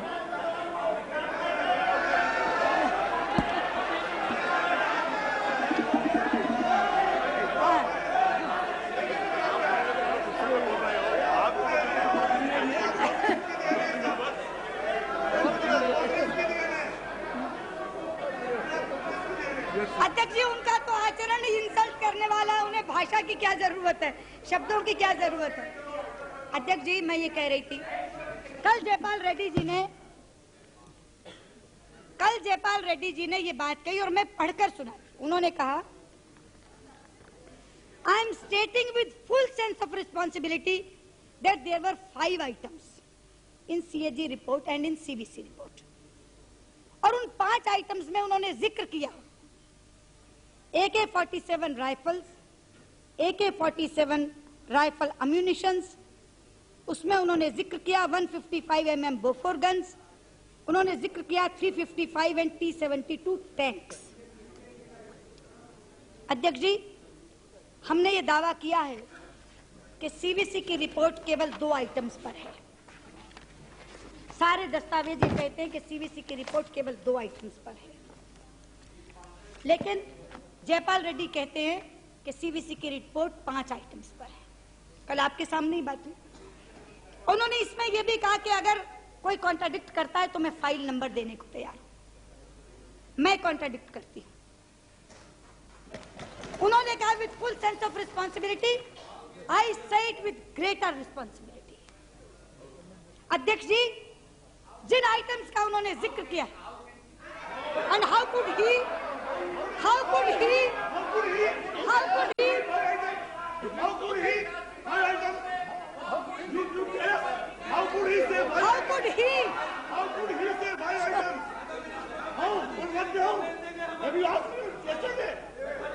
भडाना, तुम भाई हो मेरे, तुम क्यों खड़े?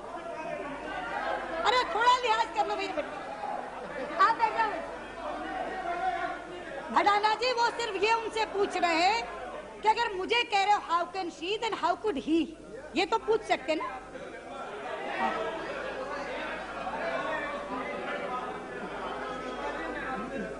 आप चुप रहो। अगर इस सरकार में और आप इस सरकार को, अटल जी को और डिफेंस मिनिस्टर को अगर आप एक सलाह दे देते, ये सारा देश देख रहा है कि इन्होंने कल कहा, डिफेंस मिनिस्टर साहब ने कल एक बात कही सर कि मुझे इस सदन में सदस्यता की भी ऐसे आरोप लग रहे हैं। मैं कहता हूं अगर जरा भी इस सदन को, इस सरकार में आपको जब तक आप पर आरोप लगे थे, आप उनसे इंक्वायरी सेटअप के बाद मिनिस्टर बनते तो आपकी इज्जत बनती, इस सरकार की इज्जत बनती। सलाह दीजिए इनको, क्यों मिनिस्टर बनाया गया? ये तो बोलने दो। ये तो विषय आपके देश देख रहा, देश के सामने निर्दोष साबित हो जाते हैं। अपनी पार्टी से समय मांग लो भडाना जी, तब ये बोल लेना। क्या जरूरत थी इनको कि डिफेंस मिनिस्टर बनकर इंक्वायरी कराए? उस इंक्वायरी का मायना क्या रह गया जो डिफेंस मिनिस्टर की सीट पर बैठ करे? इसके लिए सुषमा जी, इसके लिए आप कह दीजिए कि इनकी इंक्वायरी होने के बाद भी I am not taking this on record. Please अपनी पार्टी से समय मांग लो, फिर ये बात प्लीज गो अहेड। मेरे इससे प्रासंगिक नहीं, ये प्रश्न से संबंधित नहीं है, आप जो बोल रही है इससे संबंधित नहीं। एक minute sir, may I seek one clarification? Sushma ji, बहन जी, थोड़ा सोमनाथ जी, some other member is speaking. She has yielded, sir. Sir, I have no I will ever, मैं हमेशा I will always yield to Somnath जी। बहुत अच्छा बहन है। आप जैसे भाई हो तो कौन अच्छा बहन नहीं होगा? ये तो बहुत अच्छा लीडर भी है। काहे हुआ ये भाई बहन की झगड़े में पिताजी का क्या हो रहा है? क्या बोला?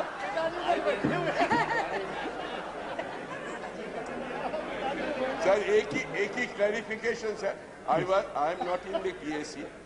I have no knowledge of, except what has come in the PSC report. I have no knowledge of CNG. I have personally no knowledge of CBC. I am only asking, requesting the Honorable Minister, how does she know what is the content? Because it has been categorically stated to be a totally classified document.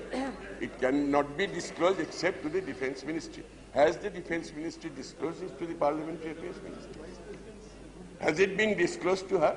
How does she know? I am only asking for a clarification. I am not making any आरोप नहीं लगाया। आप तो क्या करते हैं, गड़बड़ करते हैं बहुत। ऐसा नहीं सोमनाथ दा, आप जानते हैं मैं तो फिर भी कलेक्टिव रिस्पॉन्सिबिलिटी के तौर पर सरकार का कोई भी मंत्री कह सकता है, पर वो जयपाल रेड्डी आ गए, जरा उनसे पूछो how could he level this allegation and say it with sense of allegation. उनको पूछेगा, आपको जवाब दे दीजिए ना। पूछो आगे। उनको जो पूछेगा, sir, he has taken the responsibilities for him. I am not trying to say anything on his behalf. He has to do that. But how does she Jaipal ji, know? मैं चाहूंगी आप जरा बैठ जाएं और ये बात सुन लें।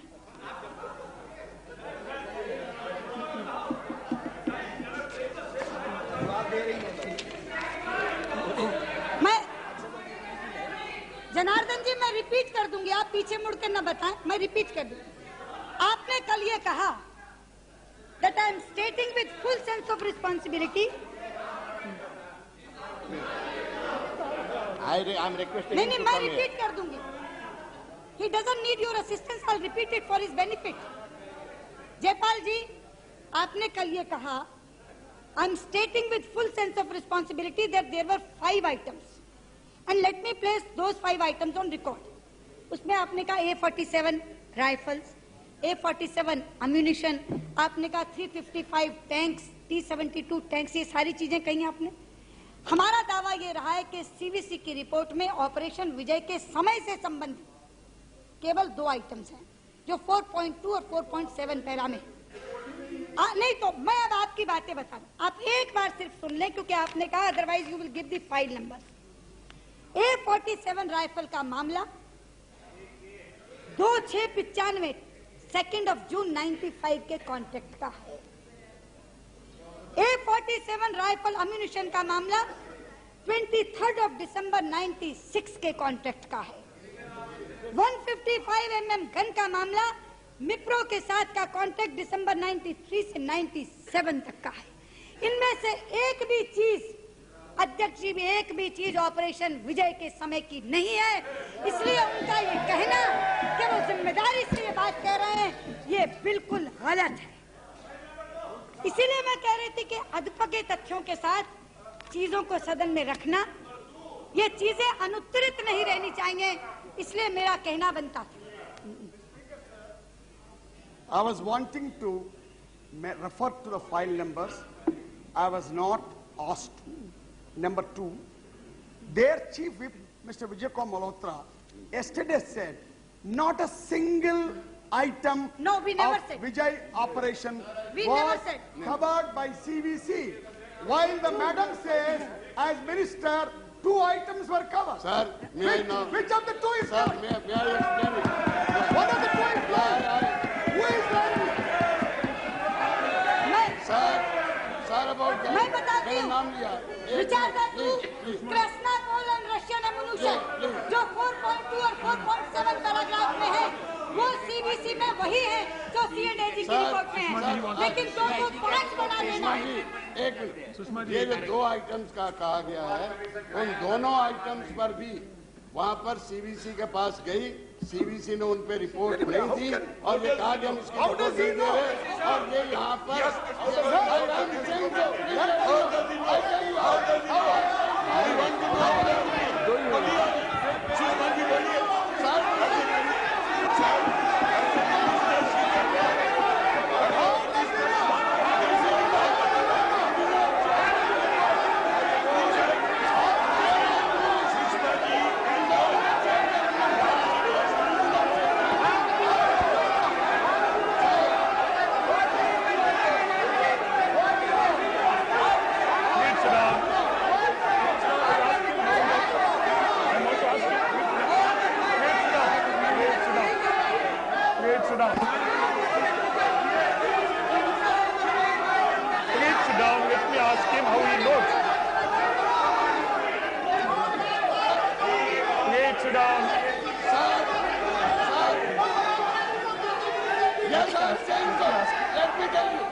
मल्होत्रा जी सदन में जो इंफॉर्मेशन दे रहे हैं, प्लीज सुनिए, मल्होत्रा जी सदन में जो इंफॉर्मेशन दे रहे हैं, उनको वो इंफॉर्मेशन प्लीज सुनिए, आप जो इंफॉर्मेशन दे रहे हैं वो इंफॉर्मेशन आपको ऑथेंटिकेशन देना पड़ेगा। आप नहीं करेंगे ऑथेंटिकेशन तो मैं रिकॉर्ड से निकाल दूंगा।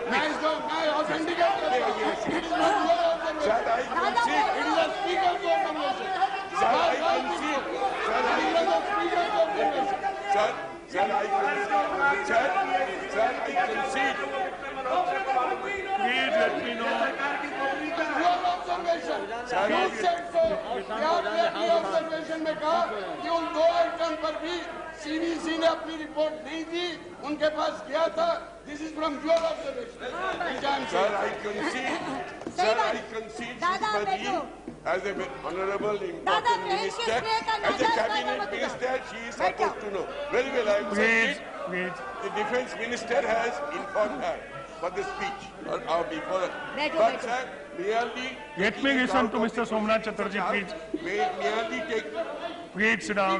Please sit down. Yes. Merely taking it out of the records of the House will not help. It's a question of classified document being made available to him. How did he know? How did he know, sir?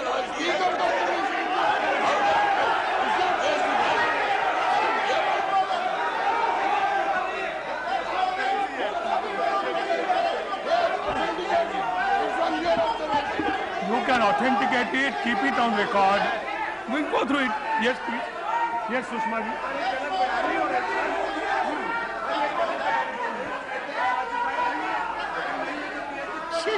Let him keep it on record.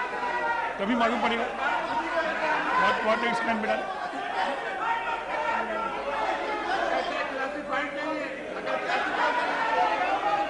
Please sit down. Please sit down.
Let me make the position clear once again.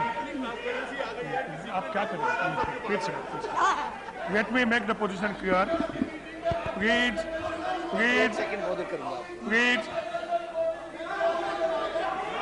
I have already said on this issue yesterday during the debate. The Honorable Deputy Speaker has given his ruling. And Mr. Malhotra ji, जरा बैठिए, मैं बोल रहा हूँ, please. Yesterday, the same issue was raised in the House. I was here in my chamber, I was looking at TV, and I know that Deputy Speaker has given a ruling that the documents of the leaders' meeting are always confidential, and therefore, such documents cannot be produced in the House unless permitted by the Speaker. This is the ruling given by the Deputy Speaker yesterday, and therefore, the reference to that also need not to be made in the House. That has been the convention. But apart from that, I had also said during the meeting that if both the parties agree, the ruling party and the opposition, even I was prepared to allow a debate on the issue in the larger interest of the democracy. And therefore, though the reference has been made, I am not prepared to accept it as a document unless it is authenticated. If it is not authenticated in a proper manner, I will expunge the words which are said in the House. Yes. Please, Vijay ji, Text change नहीं होता. Yes, Sushma ji say. अध्यक्ष जी. Yes, please. Now permitted us to speak. Sushma ji. Her station पे गाड़ी अटका रहे हैं, मैं क्या करूं? पैसेंजर मेल बना के रख दिया मुझको. अध्यक्ष जी, अब हम इससे थोड़ा आगे बढ़ते हैं. अध्यक्ष जी, अब मैं थोड़ा आगे विषय को बढ़ाती हूँ. इन्होंने कुछ आरोप अर्थव्यवस्था से संबंधित लगाए, पब्लिक सेक्टर इन्वेस्टमेंट को लेकर, एडिबल ऑयल्स को लेकर. मेरे सहयोगी अरुण शोरी इसी चर्चा में भाग लेने वाले हैं, वो सारे विषय में इनके लिए छोड़ती. एक विषय जो सीधे मुझसे संबंधित है और जिसका जिक्र करते हुए उन्होंने मेरा नाम भी लिया, इंगित करके पूछा, महिला आरक्षण का. उसके बारे में मेरा बोलना बहुत पसंद है. अच्छा हुआ आप खड़े हो गए. ये बात अध्यक्ष जी, विषय का स्पर्श करते ही अपोजिशन यूनिटी सामने आ गई. अभी मैंने केवल नाम लिया कि मैं इस विषय पर बोलना चाहता हूं. जानबूझ के अच्छी बहस हो, इसे मैं नहीं उठाया था, इसे मैंने उसको छोड़ दिया था. इसे मैं कह रहा हूँ अच्छी बहस होने वजह से मैंने कल छोड़ दिया. अगर आप ये छेड़ेंगी तो हम जरूर छेड़ेंगे. मैं छेड़ नहीं रही, मैं केवल दो चीजों का स्पष्टीकरण दे रही हूँ. कल ही कह दिया मुलायम सिंह लागू नहीं होने दे रहे पास, ये मामूली आरोप है. मुलायम भाई, ये सही है? मेरी तरफ से दो स्पष्टीकरण देने बनते हैं. सहमत हो गया था. नहीं, इस पर सीधा एक केवल साधा रास्ता है. आप कहिए क्या, आप भी उनके भाई है, बात खत्म हो जाएगी. आप भी कहो भाई ये बोलिए भाई बैठो। मैं आपसे आरोप नहीं लगा रही हूँ, बैठो। It was not in Mulayam Singh ji's manifesto, it is in your manifesto. अध्यक्ष जी, महिला आरक्षण पर है, ये जो मैं कह रहा हूँ उसी तरह है, ऐसा नहीं है। चुनाव घोषणा पत्र मैं आपकी की बात कहने वाली हूँ, चुनाव बैठ तो घोषणा जाओ। पत्र में है, लेकिन जो हम आपके समक्ष या और प्रधानमंत्री से व्यक्तित्व से मिलकर के, प्रधानमंत्री से मिलकर के जो मैंने नेताओं के सामने कहा है, वही हमारे चुनाव घोषणा पत्र में लिखा है। अध्यक्ष जी, माननीय सोमनाथ चटर्जी का हमारा जब मोर्चा बना था, तो मोर्चा के कार्यक्रम में आम सहमति आपने भी स्वीकार कर ली है। अध्यक्ष जी, महिला आरक्षण विषय पर हमारा मैनिफेस्टो हमें दिखाया जाता है। आज भी सुबह चतुर्वेदी जी ने दिखाया, कल श्रीमती गांधी ने भी बात की। फिर हमारी नीयत पर शक किया जाता है और फिर हमसे दो प्रश्न पूछे जाते हैं। मुझे उनका जवाब निश्चित तौर पर देना होगा। एक प्रश्न पूछा जाता है सोमनाथ जी जैसे वरिष्ठ अधिवक्ता से। कल कहा उन्होंने, कोटा जैसी चीज पर सेंट्रल हॉल की राह दिखा दी, विमेन रिजर्वेशन क्यों नहीं ऐसे ही पास कर लेते। दूसरा सवाल उठाया जाता है, कल कहा, कल के उसमें है, कल के में। But talking of consensus, when there was no consensus, you took us to Central Hall. Yes. You did not wait for इसका consensus. मतलब वैसा ही consensus Therefore, बन you are सकता है। now taking a plea of consensus as an attempt to not to bring this bill. Justify because there is a total division in your BJP. I challenge. Bring that bill. Let us find out. Yes, let us find out. There is no division. I challenge. India would be split apart. I challenge them to bring it. I challenge them to bring it. Singh ji को समझाएं, हमारी फिक्र ना करें, मुलायम सिंह जी को समझाएं। और दूसरा कहा जाता है,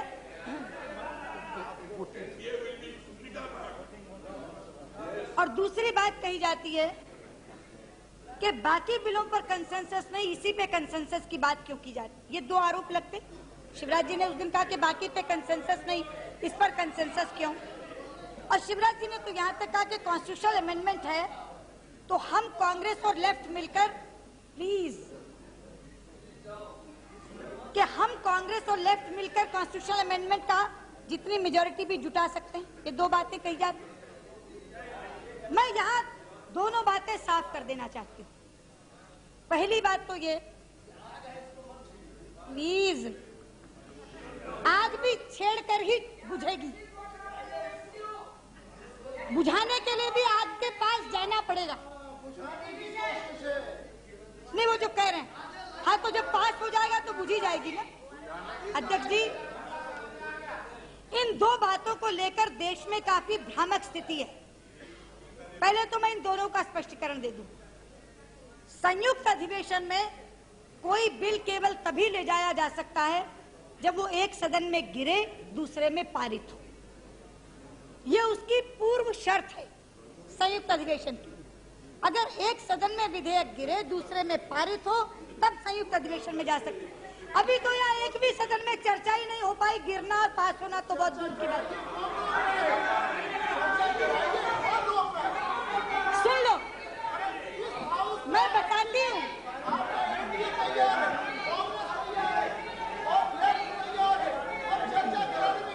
मैं बता रही हूँ क्या दिक्कत है। दूसरी बात कि कॉन्स्टिट्यूशनल अमेंडमेंट में ये सब बहानेबाजी है। अब सुनना ही नहीं तो अलग बात है। ये तो उनकी बात का जवाब हुआ। ये उस बात का जवाब हुआ कि संयुक्त अधिवेशन क्यों नहीं हो सकता। पहला स्पष्टीकरण। मैं दूसरी बात पे आ रही। दूसरी बात, कॉन्स्टिट्यूशनल अमेंडमेंट के लिए प्लीज अपेक्षित संख्या भाजपा, कांग्रेस और लेफ्ट को लेकर हो जाती है। लेकिन अध्यक्ष जी, आप ये जानते हैं कि कॉन्स्टिट्यूशनल अमेंडमेंट के लिए केवल संख्या नहीं, सदन के अंदर का वातावरण भी चाहिए, क्योंकि डिवीजन होता है। डिवीजन होता है, ना का सवाल नहीं, डिवीजन होता है।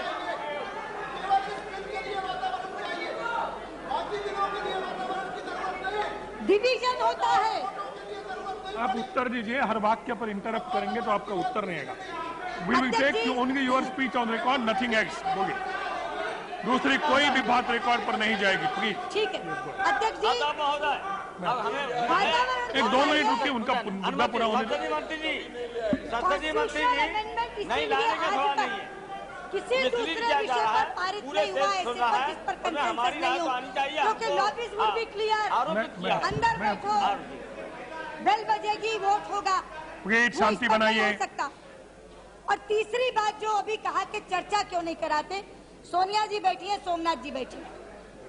चर्चा के लिए ये बिल मैं पिछले सत्र में स्वयं लेकर आई। मैंने फोन करके कहा सोनिया जी मैंने चर्चा के लिए लगवा दिया, और उन्होंने बहुत खुश होकर कहा, वो सामने बैठी, क्योंकि जब मैं उनसे मिलने गई तब भी उन्होंने कहा था कि मेरे पति का अधूरा स्वप्न पूरा हो जाएगा, आप इसको लाइए। तो मैंने उनसे कहा सोनिया जी मैंने बिल लगवा दिया। उन्होंने कहा अच्छा, बहुत हिम्मत करी। सोमनाथ जी बैठे हैं, प्लीज बैठिए, प्लीज देवेंद्र जी। नहीं Devendra ji, I have not permitted you, please no.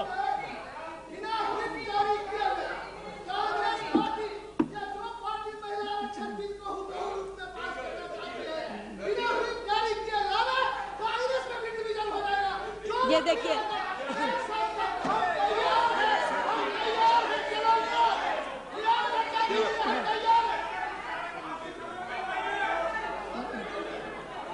अरे देखिए सोमनाथ आप बैठे,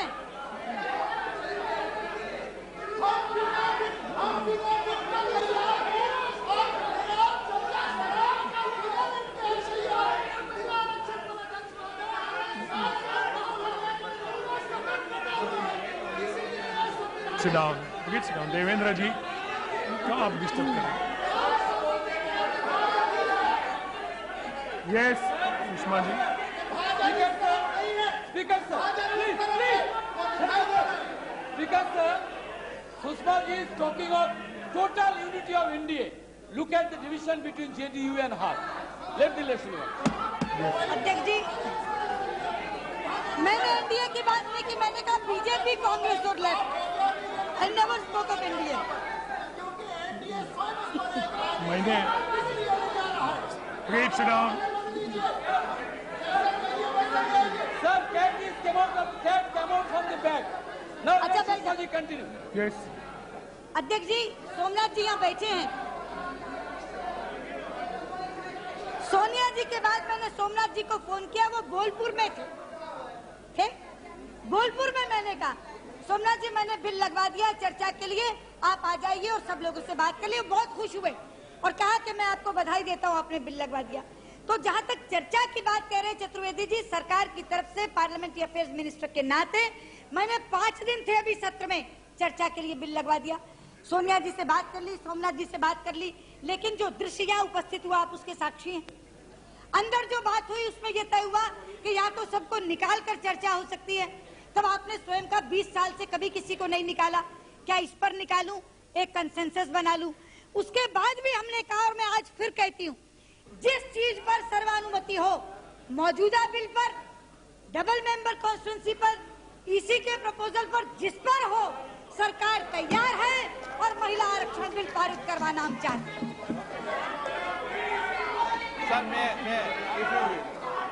अध्यक्ष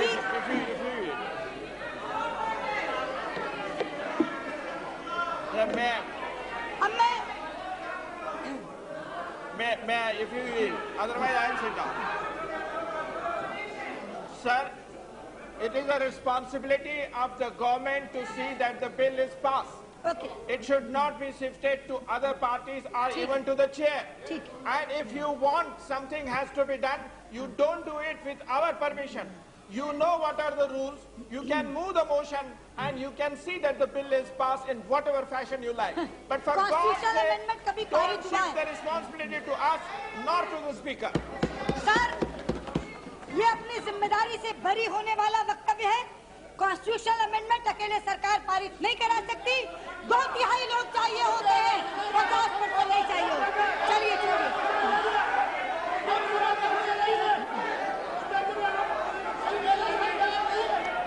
अध्यक्ष जी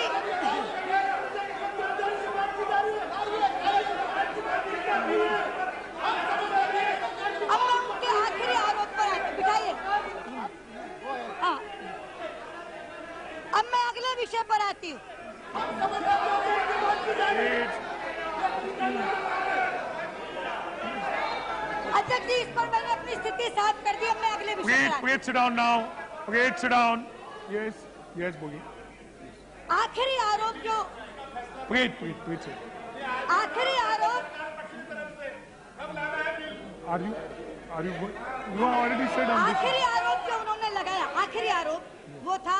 उसके पहले मुझे मुलायम सिंह जी को इजाजत देनी है, क्योंकि इसी विषय पर बोलना चाहते हैं। भाषण नहीं करना चाहते, आपको प्रश्न पूछना चाहते। अध्यक्ष महोदय पर लांछन लगा है कि मुलायम सिंह लालू जी नहीं पास होने दे रहे। इसे मैं अध्यक्ष महोदय मैं आपको धन्यवाद देता हूँ। मेरी कोशिश तो ये थी, और आदरणीय सोमनाथ चटर्जी की वजह से कल मैंने छोड़ दिया था। मैंने पॉइंट लिखा कि इस तरह नहीं बोलोगे, लेकिन क्योंकि विपक्ष का अविश्वास का प्रस्ताव है, लेकिन पता नहीं कि कांग्रेस के मित्र क्या चाहते हैं। जब ये जानते हो कि हमारे और आपकी विषय पर मतभेद हैं, तो कम से कम इसको छोड़ दीजिए। और उन्होंने बार बार ऐसा मत कीजिए अध्यक्ष महोदय। अगर आप हम बोलना नहीं चाहते। अध्यक्ष महोदय बिल्कुल बोलूंगा। अध्यक्ष महोदय, जहां तक ये कहा कि हम दोनों मिलकर तीनों मिलकर बना लिया, बहुमत के बल पर अगर आप दोनों मिलकर के चाहते हो कि लोकसभा भेज देंगे तो नहीं भेजने देंगे। ये क्या नहीं भेज देंगे बहुमत के बल। अध्यक्ष महोदय अगर ये फरमाना चाहते हो तो आज मैं कहना चाहता हूँ, और प्रधानमंत्री जी हमारे विकल्प पर सहमत होने के लिए तैयार थे, लेकिन क्या आप मुसलमानों का अर्थ चाहते हो? बताओ, आप बताओ। बैकवर्ड का अर्थ चाहते हो? बताइए। चाहते हो? बताइए। और फिर पंचायत का भाव, पंचायत का देते हो, आप पंचायत का बहाना ढूंढते हो। हमेशा कहते पंचायत में हमारे विषय नहीं किया, पंचायतों को बर्बाद किया, पंचायतों के आधार पर हमने बैकवर्ड का आरक्षण किया, तो क्या बैकवर्ड का आरक्षण करोगे स्वीकार? लेकिन महोदय हमने प्रधानमंत्री से मिलकर आप उनको क्लैरिफिकेशन और एक रास्ता निकाला गया था, लेकिन उस रास्ते पर कांग्रेस पार्टी सहमत नहीं हुई। ये है सही बात।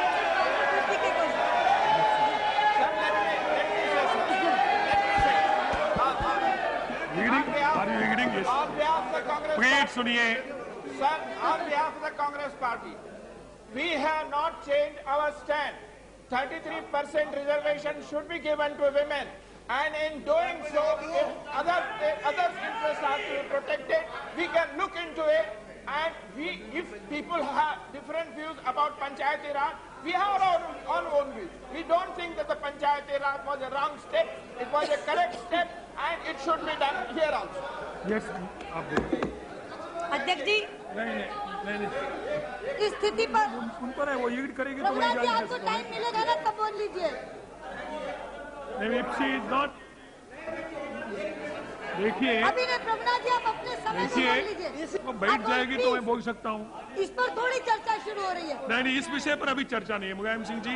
यह विषय तो पूरा हो गया। आपने जो चाहा। महोदय, जब परंपराओं की बात चलती है, माननीय मंत्री जी एक आधा मिनट का, तो जो हमारा प्रस्ताव है या हमारा सुझाव है, मुझे खुशी है कि चुनाव आयोग ने उसको स्वीकार किया, और आपने भी एक संविधान समीक्षा के बारे में आप न करिए। पार्टी साहब मैं आदर करता हूँ, मत कीजिए ज्यादा। हाँ, इसलिए हम कहना चाहते संविधान समीक्षा, और संविधान समीक्षा में भी जो संगमा साहब उसके सदस्य अब नहीं है थे, उसने भी यही कहा है कि पार्टी को आरक्षित किया जाए, लेकिन कोटा अभी चर्चा नहीं हो। इसलिए हम कहना चाहते पूरे देश के सामने, हम महिला बिल के खिलाफ नहीं, महिला बिल में संशोधन चाहते हैं। महिला बिल खतरनाक है, पिछड़ों के लिए, मुसलमानों के लिए, सरदारों के लिए, सिखों के अल्पसंख्यकों के लिए और दलितों के लिए। इसलिए हम चाहते नहीं है कि सोनिया जी जैसी और सुषमा जैसी आए ही केवल औरतें, हम चाहते हैं वो भी आए, जो पर्दा लटका है वो भी आए, मजदूर काम करने वाली। केवल यही हमारी देश सुंदर है, ऐसी नया सुषमा जी जैसी चाहते हो ना, ऐसी बदसूरत भी है हमारी। देखिए, जब तक सुषमा जी लीड नहीं करेगी, मैं उनको फोर्स नहीं करूंगा। ये सूचना देना चाहते हैं कि सदन में कई बार महिला विधेयक पर चर्चा शुरू नहीं है। विवाद में फंसा हुआ है। किसी भी विवादास्पद बिल पर जब तक सर्वसम्मत नहीं बन जाए, तब तक इस पर कोई बात नहीं होनी चाहिए। और इस मामले में मुलायम सिंह जी ने जो कहा है, सदन में बहुमत उनके साथ है, इसलिए इस भावना को समझकर ही कोई कदम उठानी चाहिए। हम आपसे निवेदन करते हैं। हाथ उठाकर मैं बहुमत ले लिया। उसी के लिए बिल नहीं आता है, चाहे एनडीए में कभी पास नहीं होगा, हम जानते हैं। सोमनाथ जी, there is a point of order, please. Let me listen to the point of order, please. Khaire जी, आप बैठिए। Yes, बोलिए। What is your point? Rule quote कीजिए। अपना रूल कोट कीजिए, कौन से रूल से पॉइंट ऑफ ऑर्डर रेज करें? नियम पर नहीं है, लेकिन मैं नियम पर नहीं है, नहीं मान्य। लालू जी का भी नाम लिया था कि महिला बिल में लालू जी भी रुकावट पैदा कर रहे हैं। इससे मैं आपसे कहना चाहती हूँ कि लालू जी ने महिला बिल का विरोध नहीं किया है, लेकिन उन्होंने चाहा है कि उसमें महिला बिल जो आ रहा है उसमें संशोधन किया जाए, तो उसमें पिछड़ा वर्ग को और ओबीसी ग्रुप को सारे लोग को भी देने की बात नहीं है। Finally, Mr. Speaker, sir, I charge this government with blatantly undermining the independence of our foreign policy. उन्होंने कहा कि हमने विदेश नीति को वोटिंग के लिए 6 बजे का टाइम रखा है और 1 बज गए हैं। 11 बजे से शुरू है, मुश्किल से 10-15 मिनट कांग्रेस के लोग बोले हैं और उसके बाद 1 बज गया है। इस रफ्तार से हम लोग भी सर हमको कोई आपत्ति नहीं है, मेरे पास बोले, आप बैठिए प्लीज। लेकिन बहुत अभी 2-3 पार्टी ही केवल सदन में हिस्सा लिया है भाषण में, और इस हिसाब से बहुत सारे सदस्य इसमें बोलने वाले हैं। आपने ठीक है, आपने कह दिया 2 मिनट 4 मिनट में, लेकिन 2 मिनट 4 मिनट में खत्म होने वाला भी नहीं है। इसलिए मैं आपसे जानना चाहता हूं कि आपने शुरू में ही आपने समय का पाबंदी बना दिया है। इस समय की पाबंदी को या तो लागू करें और नहीं तो फिर 6 बजे का जो है, जो आपने टाइम फिक्स किया है, वो फिर आगे बढ़ाना पड़ेगा। यही मेरा आपसे आग्रह है।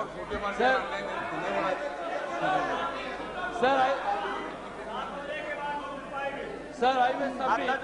7 बजे के बाद Sir, I will submit to you आप जैसे करना चाहो that the debate is very constructive, and I request you, sir, there should not be any time limit. Of course, not the whole night, but there should be reasonable increase of the time to ensure the participants to perform. And I do feel you can. I am asking the speaker, not to you. What is this? What is this? We are appealing to you. And Mr. Speaker, sir, I share the concern of Ramvilas Paswan ji. There may be parties who may not have members, but they want to contribute, and therefore, time limit of 6 o'clock should not be a fixed thing. It could be extended as you desire. अध्यक्ष जी, please let me. Yes, Parliamentary Affairs Minister. Would you like to say on the request made by Mr. नहीं, मैं तो अपना भाषण आगे करना चाहता हूँ। See, this has been decided in the Business Advisory Committee, and also thereafter that yesterday and today are the days for debate, and we'll be concluding the debate today with voting. And before that, the Prime Minister will address the House. Ramvilas Paswan ji is right in saying that the members who will be speaking later must also get enough opportunity to speak. I agree with him, and therefore, whatever time has been allotted, the observations which I had made in the morning still stands. And if some member from the ruling party takes a longer time, the other members may not get an opportunity to speak, or their time will be reduced.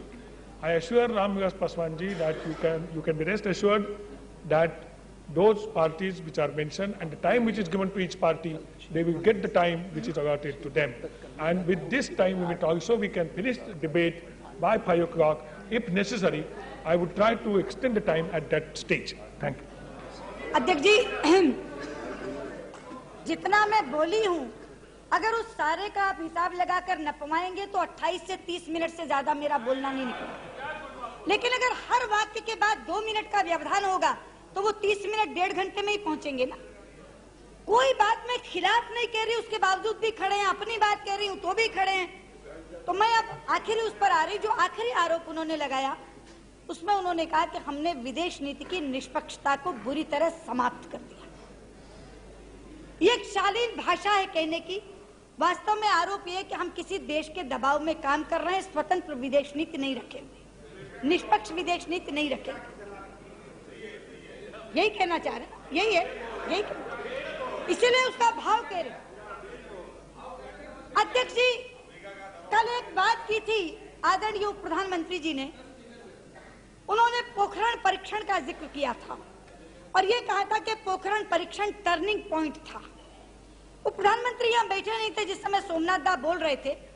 उन्होंने उपहास में एक प्रश्न किया कि मैं जानना चाहूंगा पोखरण परीक्षण किस चीज का टर्निंग पॉइंट था। सोमनाथ दा, आज मैं सदन में खड़े होकर कहना चाहती हूँ, पोखरण परीक्षण टर्निंग पॉइंट था भारतीय स्वाभिमान का।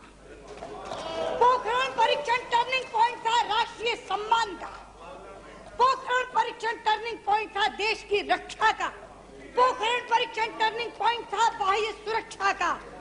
और पोखरण परीक्षण जवाब था आपके उस आरोप का कि हम अमेरिका के दबाव में काम करते हैं। अध्यक्ष जी, मैं आपसे पूछना चाहती हूँ, अमेरिका के दबाव में काम करने वाली सरकार पोखरण परीक्षण कर सकती है? पोखरण परीक्षण हुआ तो अमेरिका के राष्ट्रपति की आंखें लाल पीली हो गई। उन्होंने हम पर आर्थिक प्रतिबंध लगा दिए। लेकिन क्योंकि विदेश नीति के संदर्भ में बात कर रही हूं, इसलिए और किसी पहलू पर बात नहीं करूंगी। वो आंखें लाल पीली करने वाले राष्ट्रपति, वो आर्थिक प्रतिबंध लगाने वाले राष्ट्रपति, अपने आप कुछ दिनों के बाद वही राष्ट्रपति बदले नहीं, वही राष्ट्रपति भारत आए और भारत आकर उन्होंने भारत की भूल भूल प्रशंसा की। ये विदेश नीति की सफलता नहीं तो और क्या। और इससे भी बड़ी बात, उनके यहाँ ये सरेंडर का जवाब दे रही हूँ, लेकिन उस राष्ट्रपति क्लिंटन के सामने अटल बिहारी वाजपेयी ने आर्थिक प्रतिबंधों को हटाने की गुहार नहीं की। ये अगर विदेश नीति की निष्पक्षता नहीं तो और क्या है। ये अगर भारतीय स्वाभिमान की विजय नहीं तो और क्या है। मैं पूछना चाहती हूँ, अटल बिहारी वाजपेयी भारत के प्रधानमंत्री अमेरिका जाते हैं, अमेरिकी संसद को संबोधित करते हुए कहते हैं दूरी सुरक्षा की गारंटी नहीं है। ये मत समझो हजारों किलोमीटर दूर बैठे हो तो आतंकवाद से बच जाओगे। भारत के राष्ट्रपति लंदन जाते हैं, संवाददाता सम्मेलन करके कहते हैं आतंकवाद के ऊपर पश्चिम ने दोहरे मानदंड अपना रखे हैं, अपने लिए एक और दूसरों के लिए एक। क्या कोई स्वतंत्र विदेश नीति वाले के अलावा कोई प्रधानमंत्री इस तरह की बात कह सकता है? मैं पूछना चाहती हूँ, G8 देशों की मीटिंग होती है, कभी आज से पहले भारत को वहां बुलाया नहीं गया। जहां अमेरिका बैठा है, फ्रांस बैठा है, जर्मनी बैठा है, रूस बैठा है, चीन बैठा है, भारत को विशेष निमंत्रण आता है और भारत के प्रधानमंत्री एक विशेष इनवाइटी की हैसियत से इन लोगों के साथ बैठते हैं। क्या ये हमारी स्वतंत्र विदेश नीति की विजय नहीं? मैं पूछना चाहती हूँ, ब्रिटेन के प्रधानमंत्री टोनी ब्लेयर भारत के प्रधानमंत्री को घर से बाहर निकलकर द्वार पर स्वागत करके अंदर ले जाते हैं। क्या यह अंतर्राष्ट्रीय प्रतिष्ठा नहीं है जिस पर खुश होना चाहिए? अध्यक्ष जी,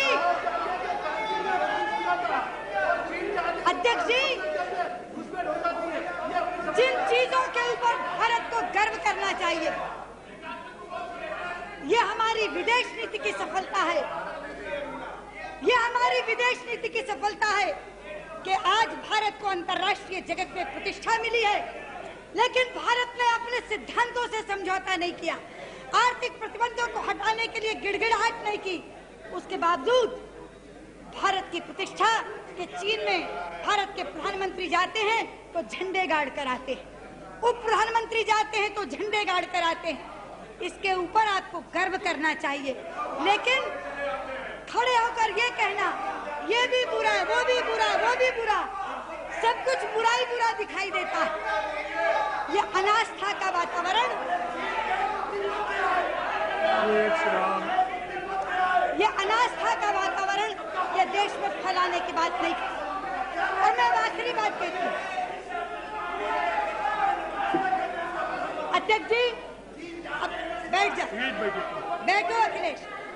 अध्यक्ष जी, और जब हम बड़ा लक्ष्य रख के बात करते हैं, 21वीं सदी की बात करते हैं, भारत को 21वीं की सदी बनाने की बात करते हैं, एक बड़े लक्ष्य की बात करते हैं, तो नेता विपक्ष हम पर फब्ती कसती हैं कि ये मुंगेरी लाल के सपने हैं। अध्यक्ष जी, मैं कहना चाहूंगी उन्हें, मुंगेरी लाल हिंदुस्तान की जमीन से जुड़ा हुआ वो व्यक्ति है जो छोटा होते हुए बड़े सपने देखता है। मुंगेरी लाल भारतीय लोकतंत्र का प्रहरी है। मुंगेरी लाल प्रतीक है उस चीज का जहां झोपड़ी में बैठा हुआ व्यक्ति प्रधानमंत्री बनने का ख्वाब लेता है। अध्यक्ष जी, ये मुंगेरी लाल का सपना है।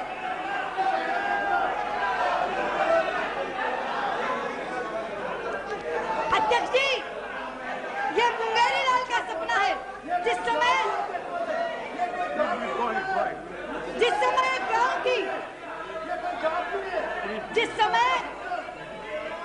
समय गांव की झोपड़ी में बैठे हुए रामविलास पासवान ने ये सोचा होगा कि वो देश के रेल मंत्री बन सकते हैं, तो इन्हें भी किसी ने मुंगेरी लाल समझा होगा। जिस समय राबड़ी देवी की पत्नी पर्ची बांच करके किसी ज्योतिषी ने कहा होगा कि वो बिहार के मुख्यमंत्री बनी है, तो शायद किसी ने मुंगेरी लाल समझा होगा। जिस समय सुषमा स्वराज ने एक मध्यम वर्ग में जन्म लेकर ये सोचा होगा कि वो कैबिनेट में एमपी।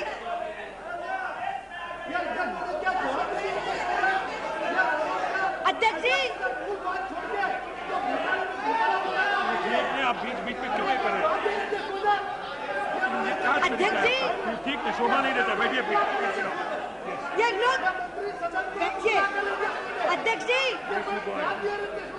ये लोकतंत्र का मुंगेरी लाल है जो लाल बहादुर शास्त्री को हिंदुस्तान का प्रधानमंत्री बनवाता है, जो चौधरी चरण सिंह किसान के बेटे को प्रधानमंत्री बनवाता है, जो एक शिक्षक के बेटे अटल बिहारी वाजपेयी को हिंदुस्तान का प्रधानमंत्री बनवाता है। ये मुंगेरी लाल का सपना साकार होने वाला सपना है। और अगर कोई बड़ा सपना आप साकार करना चाहते हैं तो पहले सपना देखना पड़ता है, लक्ष्य बड़ा रखना पड़ता है। यूपी के गवर्नर हैं विष्णुकांत शास्त्री। एक बहुत सरल शब्दों में उन्होंने 4 पंक्तियां लिखी हैं कविता की। उन्होंने लिखा है, बड़ा काम कैसे होता है पूछा मेरे मन ने। उन्होंने स्वयं से प्रश्न किया उस कविता में, बड़ा काम कैसे होता है पूछा मेरे मन ने, तो जवाब देते हैं, बड़ा लक्ष्य हो, बड़ी तपस्या, बड़ा हृदय, मृदुवाणी, किंतु अहम छोटा हो, जिससे मिले सहज सहयोगी, दोष हमारा श्री राम का यही प्रवृत्ति कल्याण।